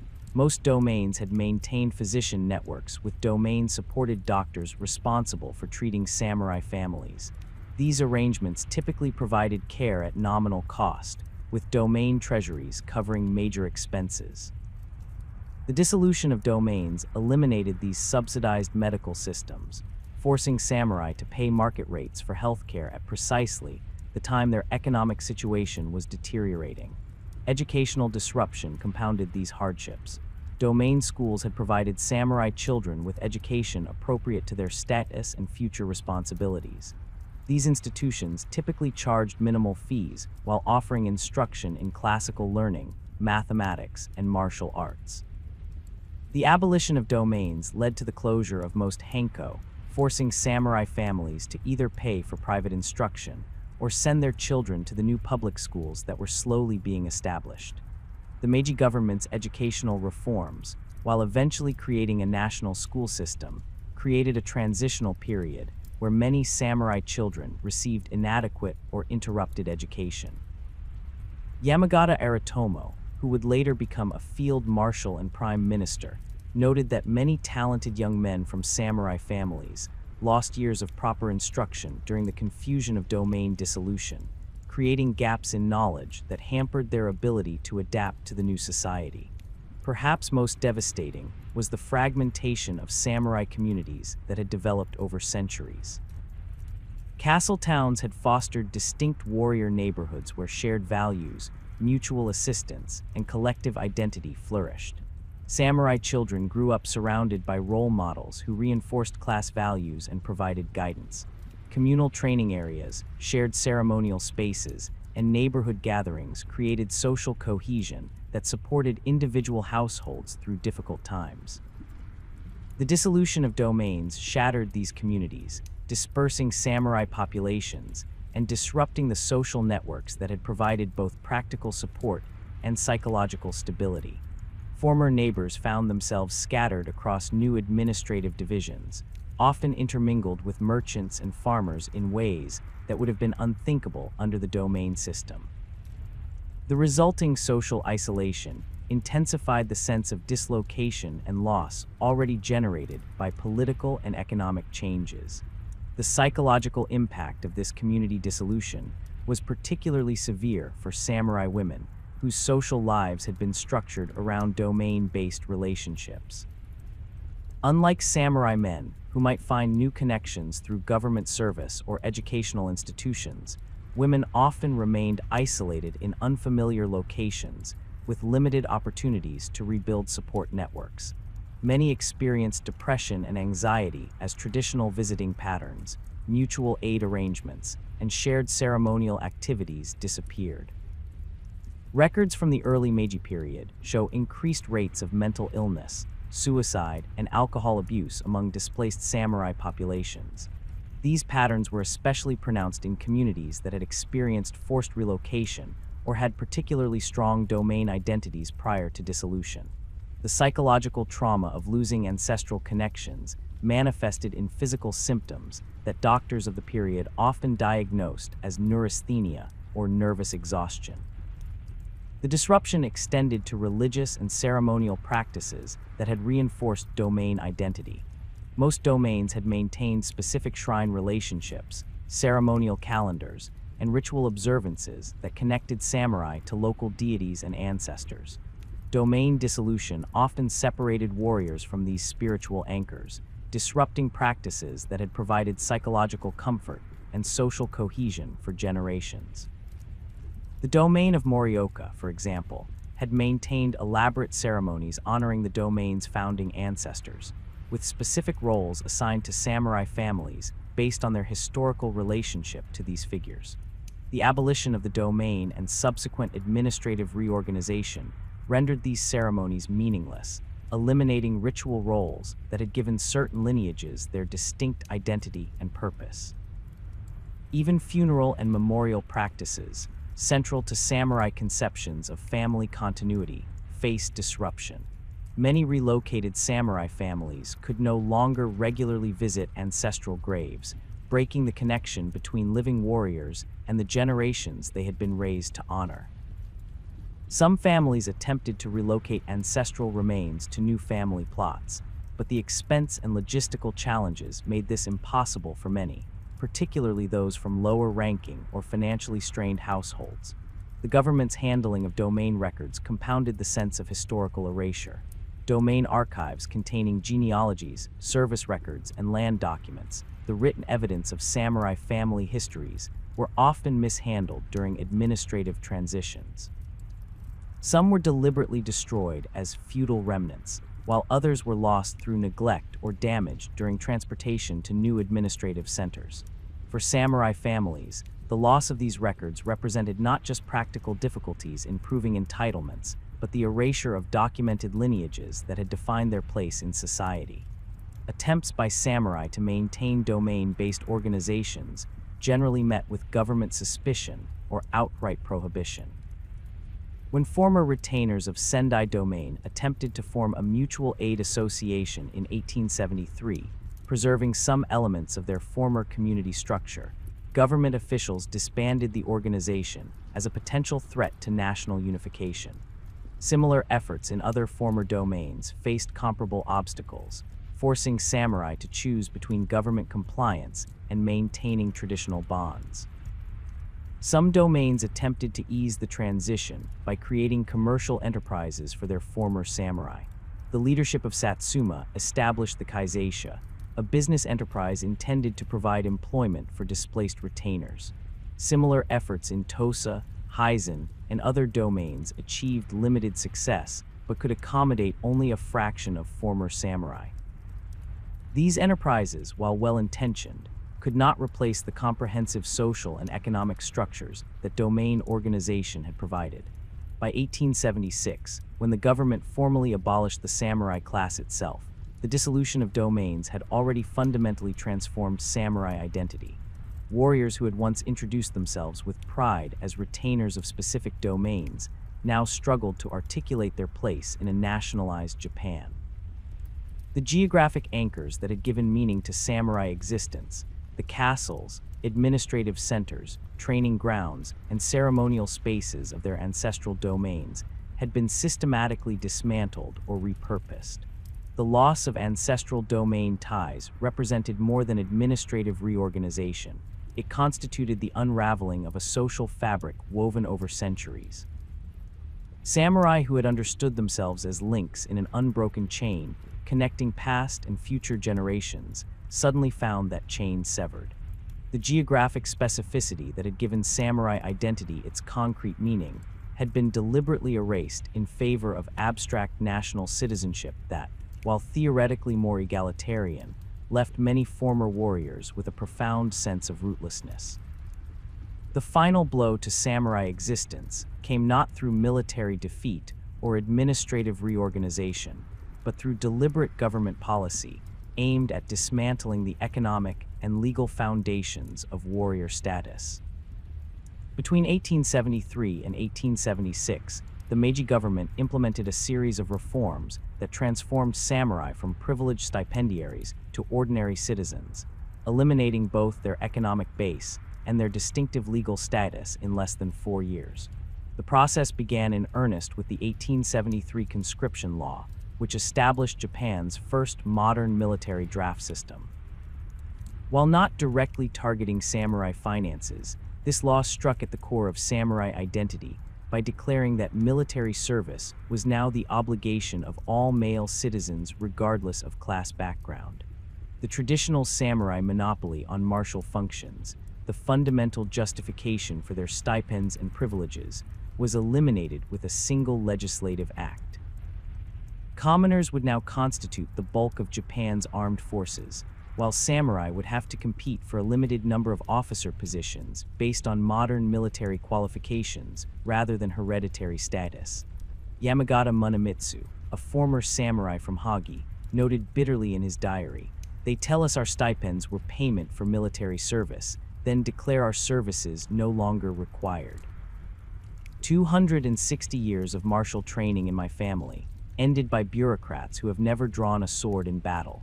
This sentiment echoed throughout the former warrior class, who recognized that conscription represented not just practical displacement, but a fundamental rejection of the samurai's historical purpose. The economic dismantling of samurai status accelerated in 1873 with the first major reform of the stipend system.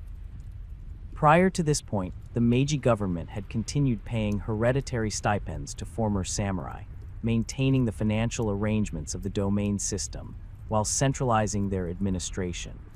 This temporary preservation of stipends had provided some stability during the tumultuous transition from domains to prefectures, but proved financially unsustainable for the modernizing state. The 1873 Commutation Act offered samurai the option to convert their hereditary stipends into government bonds. For lower-ranking samurai receiving small stipends, conversion was mandatory. Higher-ranking samurai with larger incomes could choose whether to accept the bonds or continue receiving reduced stipends. The government presented this as a modernizing reform that would give samurai capital to start businesses while reducing the state's long-term obligations. The reality proved far less beneficial for most samurai. The bonds provided through commutation paid interest at rates of 5–7%, but the face value of the bonds represented a substantial reduction from the original stipends. A samurai previously receiving 100 koku annually might receive bonds with a face value of 1,400 yen, yielding annual interest of approximately 70 yen, a 30% reduction in income. For families already struggling with financial hardship, this immediate decrease in resources created significant distress. More problematic was the samurai's lack of financial experience. Generations of warriors had been prohibited from engaging in commerce, leaving most with minimal understanding of investment, business management, or financial planning. Many quickly lost their bond capital through poor investments, fraud by unscrupulous merchants, or simple necessity as they liquidated bonds to cover immediate expenses. Sakatani Shiroshi, a former finance ministry official, documented numerous cases of financial disaster following commutation.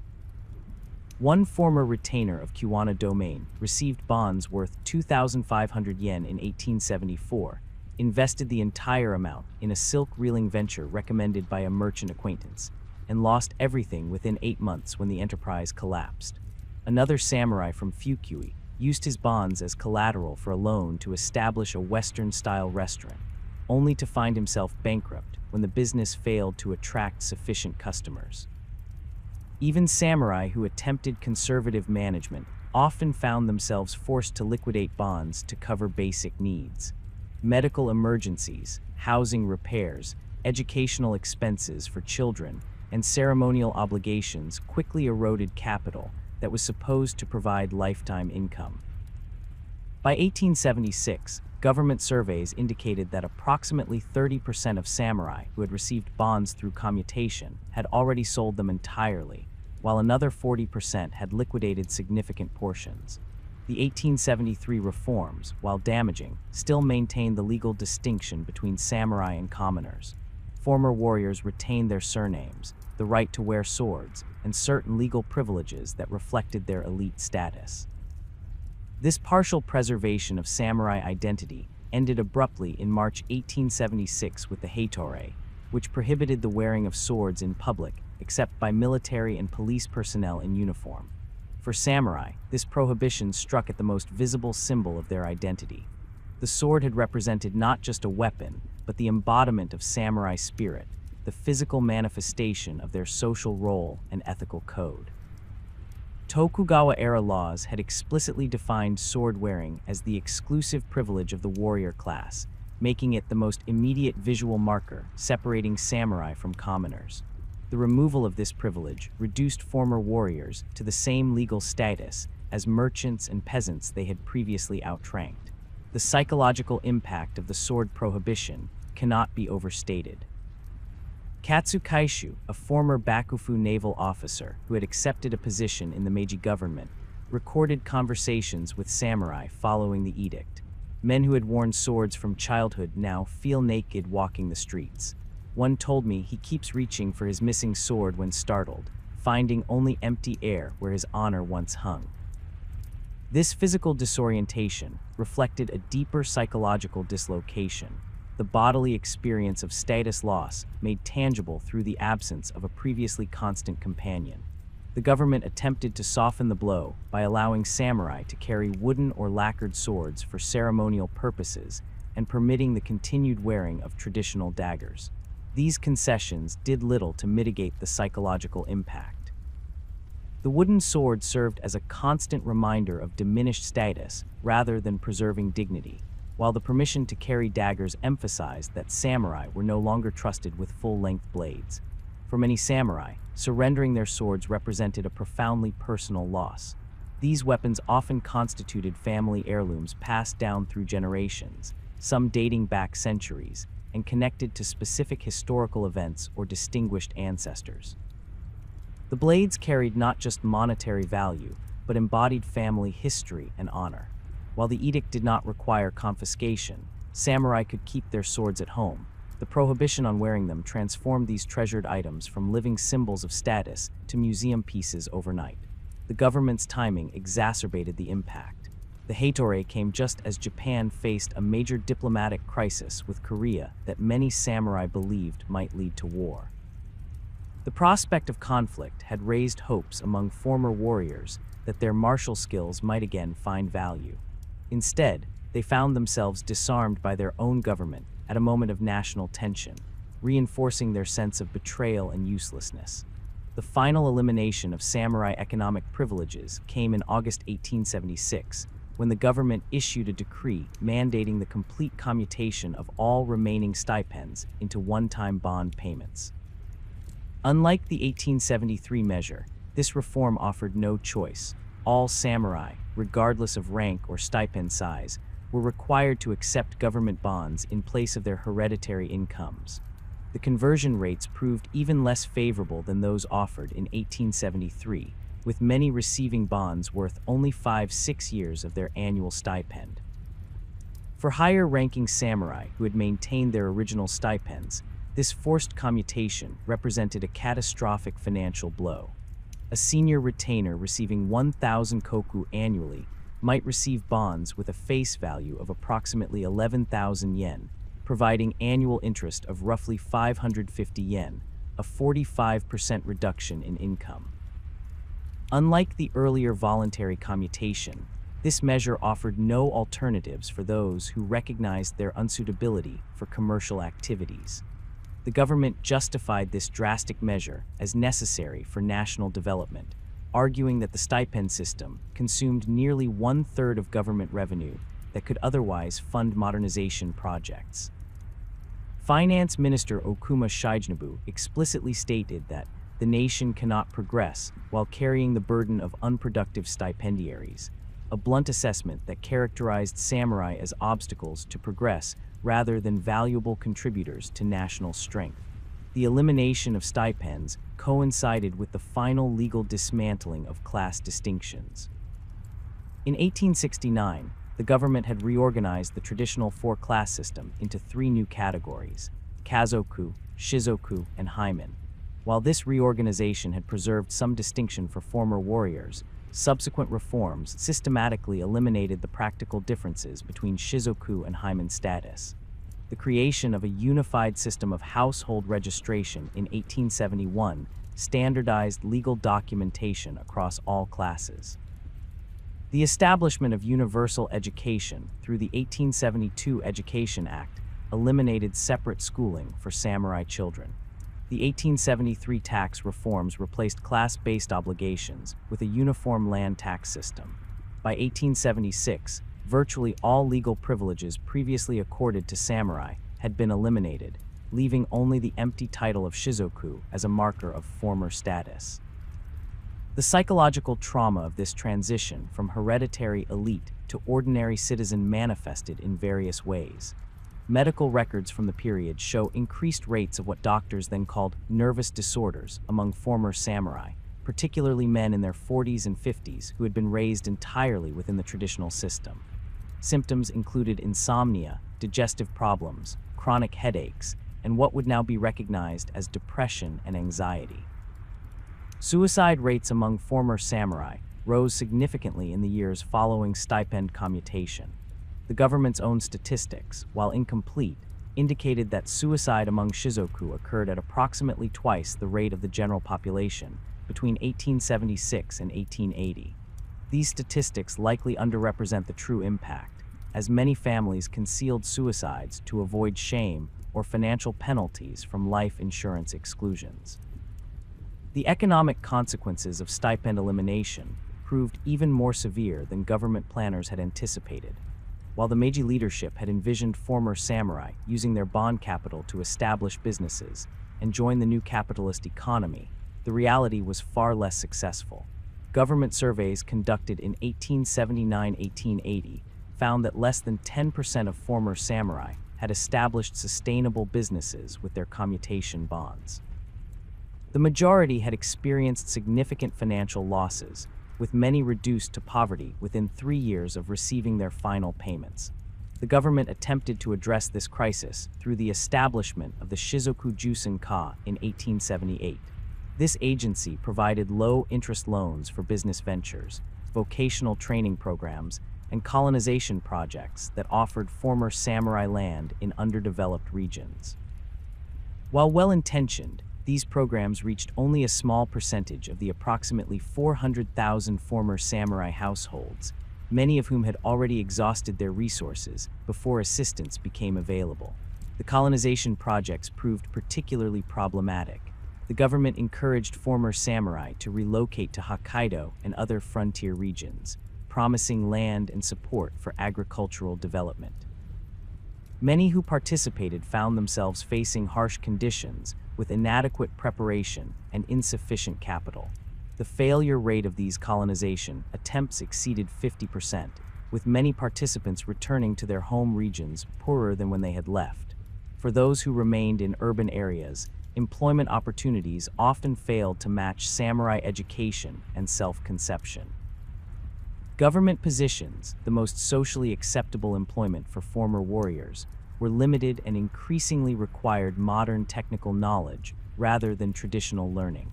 Private companies often preferred hiring commoners without the status expectations and cultural baggage that came with former samurai. The creation of a unified citizen status represented the final legal erasure of samurai distinction. The Meiji Constitution of 1889 formalized the concept of imperial subjects with standardized rights and obligations regardless of former class status. While this development aligned with global trends toward legal equality, it represented the culmination of a process that had transformed Japan's once privileged warrior class into ordinary citizens in less than a generation.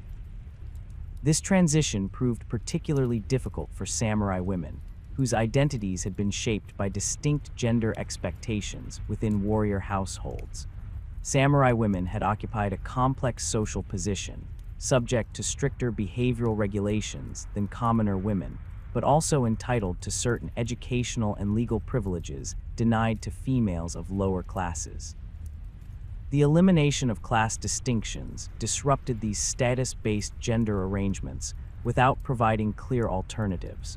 For many former samurai families, the final indignity came through the necessity of entering occupations previously considered beneath warrior dignity.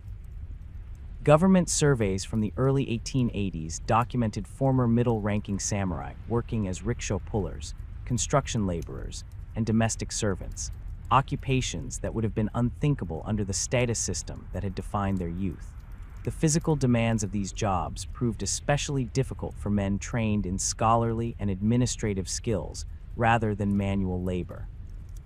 The Meiji reforms created a paradoxical situation where former samurai continued to be identified with traditional warrior values, even as the economic and legal foundations of those values were systematically dismantled. The government promoted a nationalist ideology that incorporated selected samurai virtues like loyalty and self-discipline, while simultaneously eliminating the social structures that had nurtured those qualities. Former warriors were expected to embody traditional Japanese spirit while adapting to a Western-influenced economic system fundamentally incompatible with samurai ideals. The dismantling of samurai privileges and identity triggered a predictable response: armed resistance. Between 1874 and 1877, Japan witnessed a series of increasingly desperate rebellions by former samurai attempting to halt or reverse the Meiji government's modernization program. These uprisings, while rooted in legitimate grievances, were doomed by the same technological and organizational gap that had rendered traditional samurai warfare obsolete. The first significant post-restoration samurai uprising occurred in Saga Prefecture in February 1874. Ito Shimpei, a former government minister who had resigned in protest over Korea policy, returned to his native Saga and mobilized discontented former samurai. Ito's rebels seized government offices and armories, declaring their opposition to the Meiji government's cautious approach to Korea and its domestic reforms undermining samurai status. The Saga rebellion lasted barely 3 weeks. Government forces, equipped with modern weapons and supported by naval vessels, quickly surrounded the rebels. Most telling was the composition of these government forces. Many were commoner conscripts led by former samurai who had adapted to the new military system. The rebellion collapsed after minimal fighting, with Ito captured and subsequently executed along with 13 other leaders. The swift suppression of the Saga uprising demonstrated the government's growing military capability, but did little to address the underlying discontent among former samurai. Economic conditions continued to deteriorate as stipend commutations proceeded, creating a reservoir of desperate men with military training and diminishing prospects. This volatile combination erupted again in October 1876 in the mountainous Kumamoto Prefecture. The Shimpuran Rebellion represented a more ideologically pure form of samurai resistance than the Saga uprising. Led by Otaguro Tamu, a former middle-ranking samurai, the rebels explicitly rejected firearms and modern tactics, choosing to fight with traditional swords, spears, and bows. This decision reflected not just strategic miscalculation, but a philosophical stance, a declaration that samurai spirit and traditional Japanese weapons could overcome Western technology. The night attack launched by approximately 170 Shimpuran members against government facilities in Kumamoto City initially achieved surprise. Rebels killed several officials and temporarily occupied key buildings. However, government forces quickly rallied, using their superior firepower to devastating effect. When the rebels attempted to storm the prefectural headquarters, they were met with concentrated rifle fire that inflicted heavy casualties. By morning, the rebellion had been crushed, with 123 rebels dead, and most survivors committing suicide rather than face capture. The suicidal nature of the Shimpuran Rebellion revealed the psychological state of many former samurai. Otaguro and his followers had left death poems and made other preparations indicating they expected to die.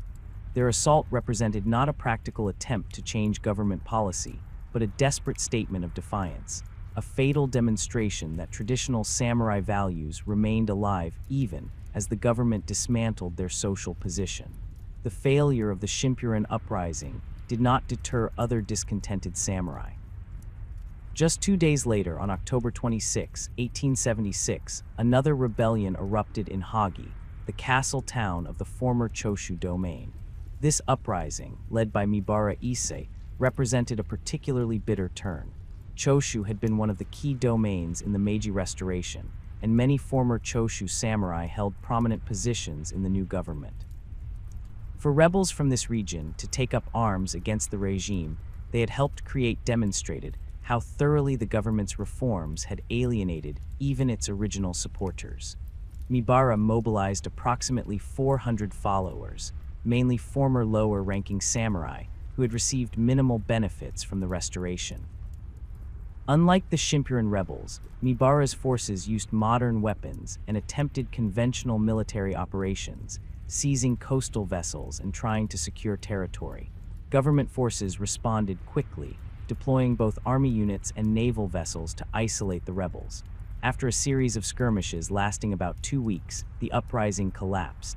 Mibara was captured and executed along with 35 other leaders. The Hagi Rebellion's failure highlighted another aspect of the former samurai's predicament, their inability to secure broader popular support. Despite Mibara's attempts to portray the uprising as a defense of traditional Japanese values against excessive westernization, local farmers and townspeople largely remained neutral or actively supported government forces. The class distinctions that had privileged samurai for centuries now worked against them, as commoners showed little sympathy for the former warriors' loss of status. Even as the government suppressed these rebellions, it continued implementing the reforms that provoked them. the final commutation of samurai stipends in August 1876, and the prohibition on sword-wearing created new waves of discontent. In late October 1876, a third rebellion erupted in Akizuki, a district of Fukuoka Prefecture. Led by Ishibashi Yumizo and Miyazaki Kurumanasuke, former samurai who had lost positions in the local government, this uprising mobilized approximately 400 rebels who seized control of the district office. The Akizuki Rebellion followed a pattern similar to its predecessors. Initial success based on surprise and local knowledge gave way to defeat once government forces deployed in strength. The rebels held out in mountainous terrain for about 2 weeks before being surrounded and defeated. As with previous uprisings, the leaders faced execution, while many rank-and-file participants received prison sentences. These three rebellions in 1876, Shinpuren, Hagi, and Akizuki, demonstrated both the depth of samurai discontent and the futility of armed resistance against the modernizing state. Each was localized, poorly coordinated with other discontented groups, and quickly suppressed by government forces with superior weapons and organization. Yet despite these failures, an even larger rebellion was brewing in southwestern Japan, centered on the figure who would become known as the Last Samurai. Seigo Takamori embodied the contradictions facing the samurai class in Meiji Japan. A low-ranking samurai from Satsuma who rose to prominence through merit, Seigo had been instrumental in the Meiji Restoration, leading imperial forces during the Boshin War. He had held high government positions, including member of the Council of State and commander of the Imperial Guard. Yet by 1873, Seigo had broken with the government over the Korea issue, resigning his positions and returning to Kagoshima, where he established military academies that attracted thousands of discontented former samurai. The causes of Seigo's alienation from the government he helped create were complex. Beyond specific policy disagreements, he represented a vision of Japan's modernization that differed fundamentally from the path chosen by leaders like Okubo Toshimichi and Ito Hirobumi. Seigo believed Japan could selectively adopt Western technology while preserving traditional samurai values and social structures. The government's systematic dismantling of samurai privileges represented, for Seigo and his followers, not necessary modernization, but betrayal of the Restoration's original ideals. In January 1877, tensions escalated when the government ordered the removal of weapons from the Kagoshima arsenal. Local samurai interpreted this as preparation for a crackdown on Seigo's academies. On February 15, a force of approximately 15,000 former samurai mobilized under Seigo's leadership, beginning what would become the Satsuma Rebellion, the largest and most serious challenge to the Meiji government's authority. Seigo's forces initially made rapid progress, moving north from Kagoshima toward Kumamoto, where they besieged the government garrison in Kumamoto Castle. This early phase revealed both the strengths and weaknesses of the rebel army. The former samurai demonstrated superior morale, tactical skill, and individual fighting ability compared to government conscripts. However, they faced critical shortages of modern weapons and ammunition, relying heavily on traditional arms supplemented by whatever modern firearms they could capture or acquire through smuggling. The government response to the Satsuma Rebellion demonstrated how thoroughly Japan's military capabilities had transformed in less than a decade. The Imperial Japanese Army mobilized over 50,000 troops equipped with modern rifles, artillery, and supported by naval vessels that maintained a blockade of Kagoshima. These forces included conscripts from throughout Japan, organized according to Western military principles, and led by officers trained in modern tactics. The siege of Kumamoto Castle became the rebellion's turning point. Seigo's forces, lacking heavy artillery, could not breach the castle's defenses. The garrison, commanded by Major General Tani Taitki, held out for 50 days until government relief forces arrived in April. This delay proved fatal to rebel hopes, allowing the government to mobilize its superior resources and deploy overwhelming force to Kyushu. As government forces pushed the rebels south, the technological disparity became increasingly apparent. In multiple engagements, disciplined volleys from government infantry armed with Snider Enfield rifles, decimated samurai charges. Artillery support proved particularly devastating, with government batteries using explosive shells against rebel positions.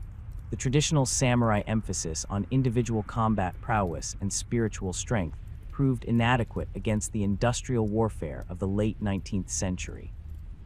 By June 1877, Seigo's forces had been pushed back to Kagoshima, their numbers reduced by casualties, disease, and desertion. The final battles took place in the hills surrounding the city, where the remaining rebels made their last stand.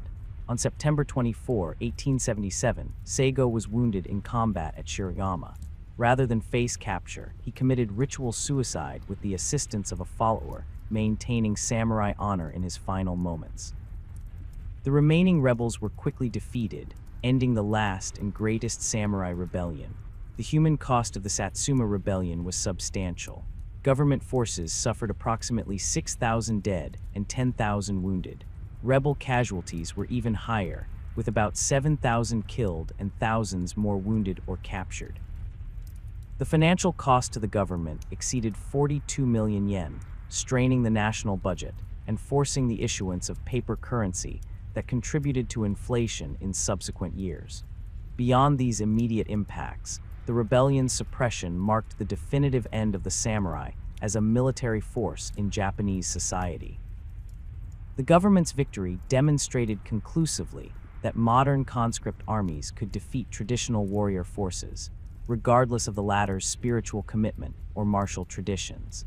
The outcome validated the Meiji leader's military modernization program, while discrediting the samurai-centered alternative that Seigo had represented. The government's treatment of captured rebels and the families of those killed reflected a calculated balance between punishment and reconciliation. Senior leaders faced execution, while middle-ranking participants received prison sentences. Ordinary participants were generally granted amnesty after brief detention. This relatively lenient approach reflected the government's recognition that harsh punishment might create martyrs and fuel further resistance. For the families of those who died fighting against the government, the consequences were severe but not catastrophic. Many lost property and stipends, but the government avoided the widespread confiscations and punitive relocations that had followed earlier rebellions like the Boshin War. This restraint reflected both practical considerations. The large number of affected families made harsh measures impractical, and recognition that reintegrating former rebels into society served the national interest. The defeat of the Satsuma Rebellion accelerated the marginalization of former samurai in Japanese society. The rebellion had consumed the energy and resources of the most discontented elements of the former warrior class, leaving survivors exhausted and disillusioned. Many recognized that armed resistance had become futile and reluctantly accepted the irreversibility of the Meiji reforms. This resignation, more than active acceptance, characterized many former samurais' attitude toward Japan's modernization in the rebellion's aftermath. The government, having demonstrated its military supremacy, proceeded to complete the institutional transformation of Japanese society. The Tokyo Police Force, established in 1874, expanded its operations throughout the country, replacing domain-based security arrangements with a centralized system staffed increasingly by commoners. The Imperial Japanese Army continued its development along Western lines, with former samurai constituting a decreasing percentage of its officer corps, as military academies trained new generations of leaders selected for ability rather than birth. The economic position of former samurai continued to deteriorate after 1877. The inflation triggered partly by war expenditures eroded the value of the bonds many had received in stipend commutations. Banking reforms designed to stabilize the currency often disadvantaged small investors, including many former samurai who had placed their limited capital in local financial institutions that failed during consolidation. By 1880, government surveys indicated that approximately 40% of former samurai households lived in conditions classified as impoverished, with incomes below subsistence level. Education provided one of the few areas where former samurai maintained advantage. The traditional emphasis on literacy and learning within warrior households meant that samurai children typically entered the new public education system better prepared than their commoner peers. This educational head start allowed some former samurai families to secure positions in the expanding government bureaucracy, teaching profession, and modern businesses despite their economic disadvantages. However, this advantage diminished with each passing year as universal education narrowed the preparation gap between former class groups. The psychological impact of failed rebellion lingered in samurai communities for decades. The knowledge that their most respected leaders had risen against the government and been decisively defeated created a sense of historical closure, a final demonstration that the samurai era had truly ended.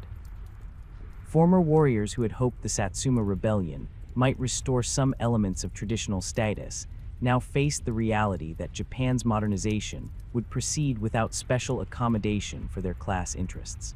The aftermath of the Satsuma Rebellion left former samurai with stark choices: adapt to the new order or face economic and social marginalization. With armed resistance proven futile, surviving samurai were forced to find their place in a rapidly modernizing Japan that no longer valued their traditional skills or recognized their hereditary privileges. For many former warriors, government service offered the most natural transition. The expanding Meiji bureaucracy required educated administrators, and samurai literacy rates far exceeded those of the general population.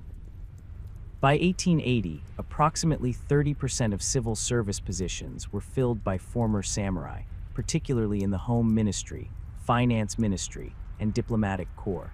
These roles allowed them to maintain a sense of public service while adapting to modern administrative methods.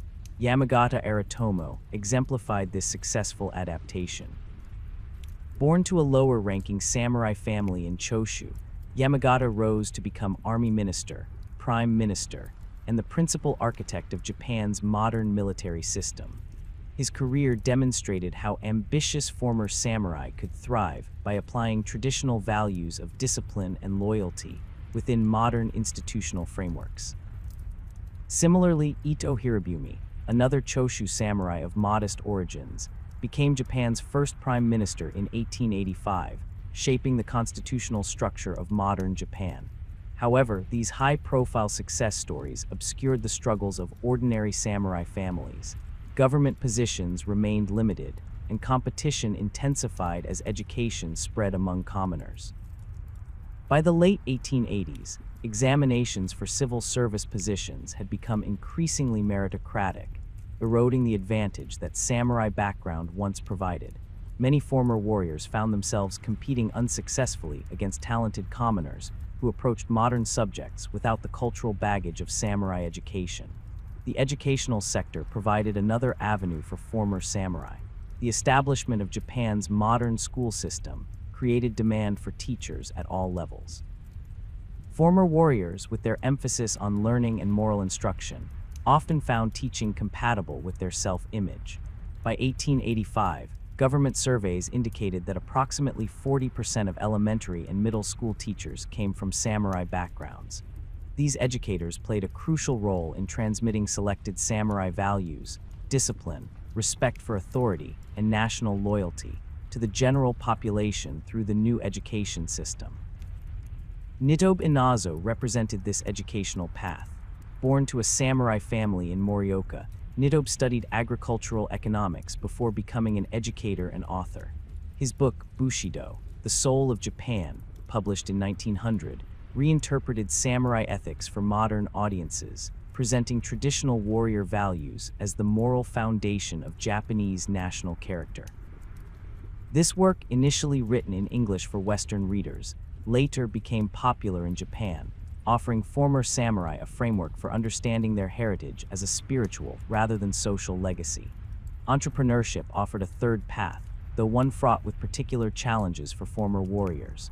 Traditional samurai education had emphasized Confucian ethics that often disparaged commercial activities, leaving many former warriors ill-prepared for business careers. Those who attempted to establish companies using their commutation bonds frequently lacked the practical knowledge and commercial networks necessary for success. Nevertheless, some former samurai achieved remarkable business success. Iwasaki Yataro, from a lower-ranking samurai family in Tosa, transformed a small shipping operation into the Mitsubishi conglomerate that became one of Japan's largest industrial groups. Shibusawa Gichi, born to a wealthy farmer family but educated in samurai traditions, established dozens of companies and helped create Japan's modern banking system while explicitly advocating for a synthesis of Confucian ethics and capitalist methods. These business pioneers often emphasized how samurai values could be applied to commercial activities. Shibusawa particularly promoted the concept of ethical capitalism, arguing that profit-seeking should be balanced with public benefit, a modern application of the samurai ideal of service. This reinterpretation helped some former warriors reconcile their heritage with commercial activities previously considered beneath their dignity. For many former samurai, however, entrepreneurial efforts ended in failure.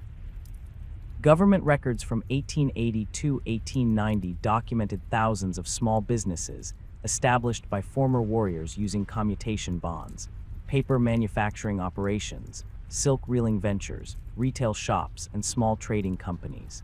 The failure rate exceeded 75% within 5 years, reflecting both the general challenges of establishing new enterprises and the specific disadvantages facing samurai entrepreneurs.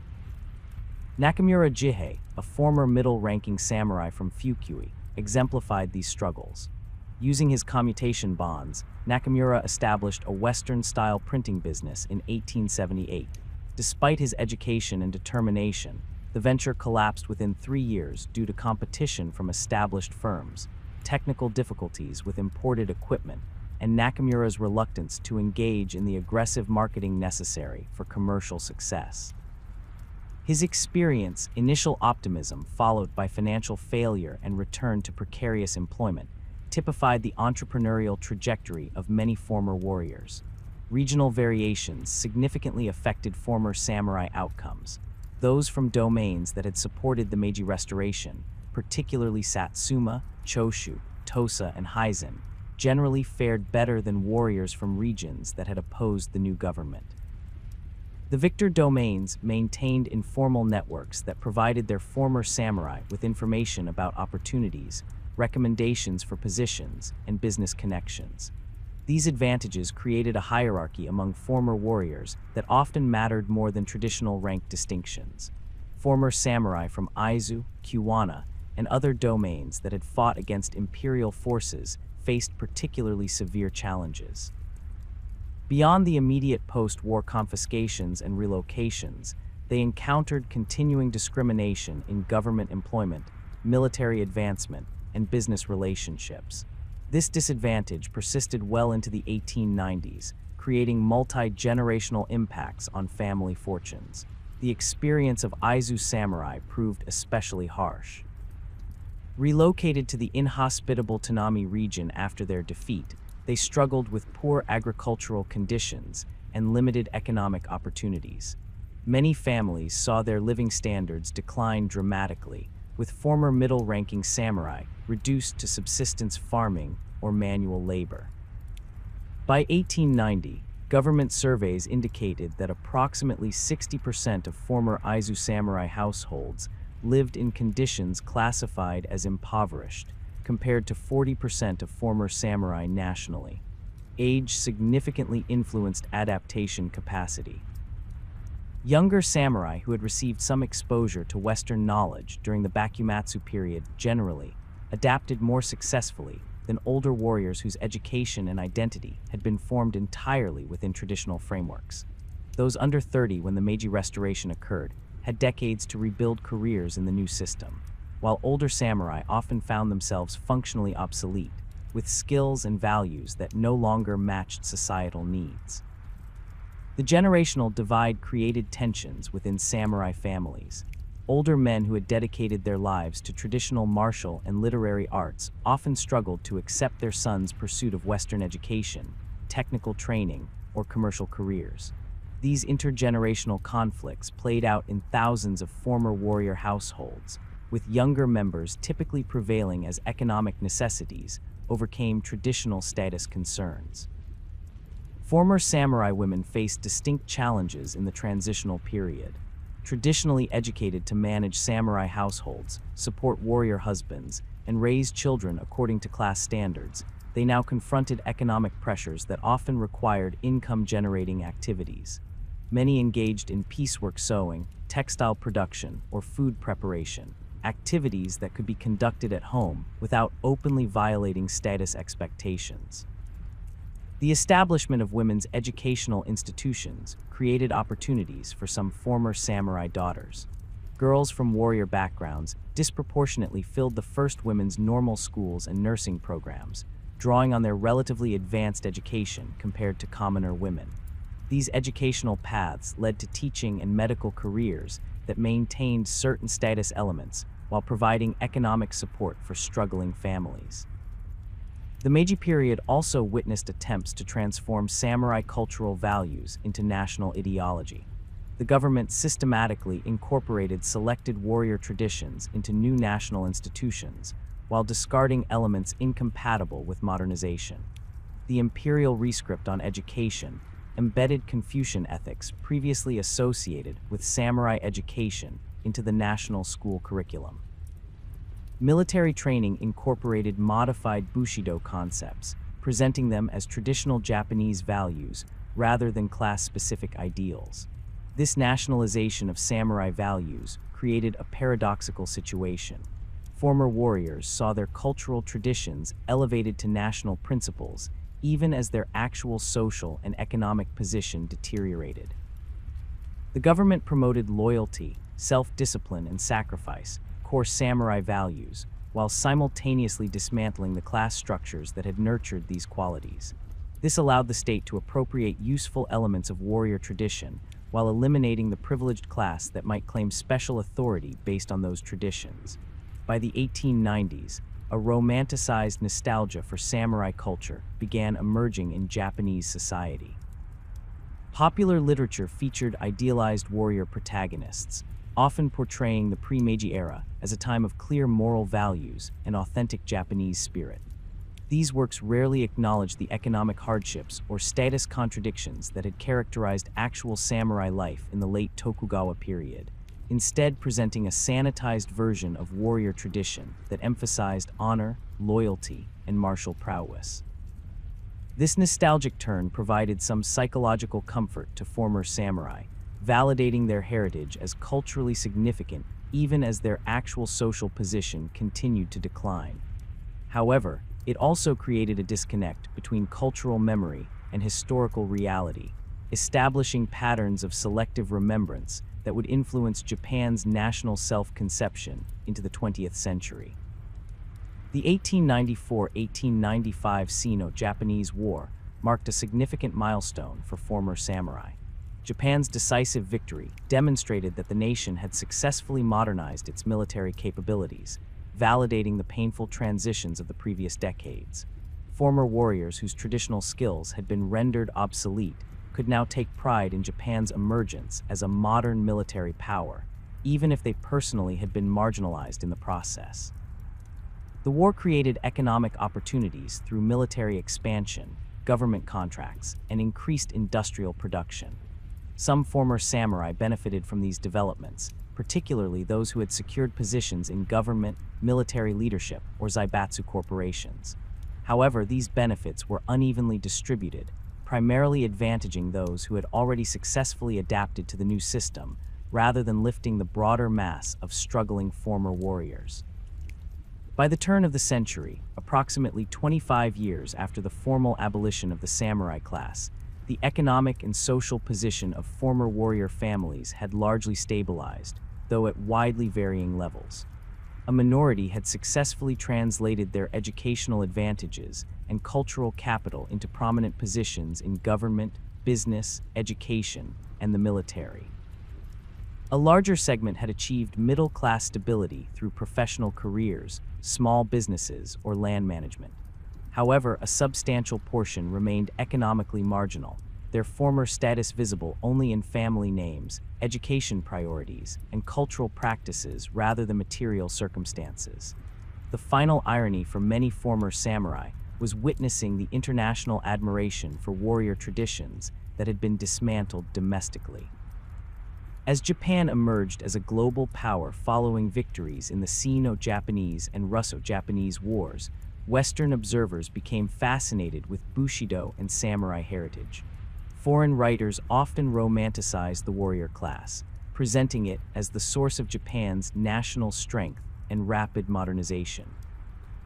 This external validation contrasted sharply with the actual experience of most former samurai families, who had endured a generation of economic hardship, status loss, and forced adaptation. The gap between international perception and domestic reality highlighted the thoroughness of Japan's transformation, a modernization process that had appropriated samurai symbolism while systematically dismantling the actual warrior class. By 1912, when Emperor Meiji died and the era bearing his name ended, the direct economic consequences of samurai abolition had largely played out. The children and grandchildren of former warriors now operated within a national framework where formal status distinctions had been replaced by educational credentials, professional achievements, and economic success. While family background continued to influence social networks and marriage patterns, the rigid hierarchies of the Tokugawa period had given way to a more fluid, if still highly structured, social system. The transformation of the samurai class represented one of history's most dramatic examples of elite displacement, a privileged group that found itself systematically stripped of legal privileges, economic foundations, and social function within a single generation. For the individuals who experienced this transition, it truly did suck to be a samurai at the end of the shogunate, as they navigated the collapse of a social order that had defined their identity and expectations, only to find themselves either reinvented or ruined in the new Japan that emerged from its ashes.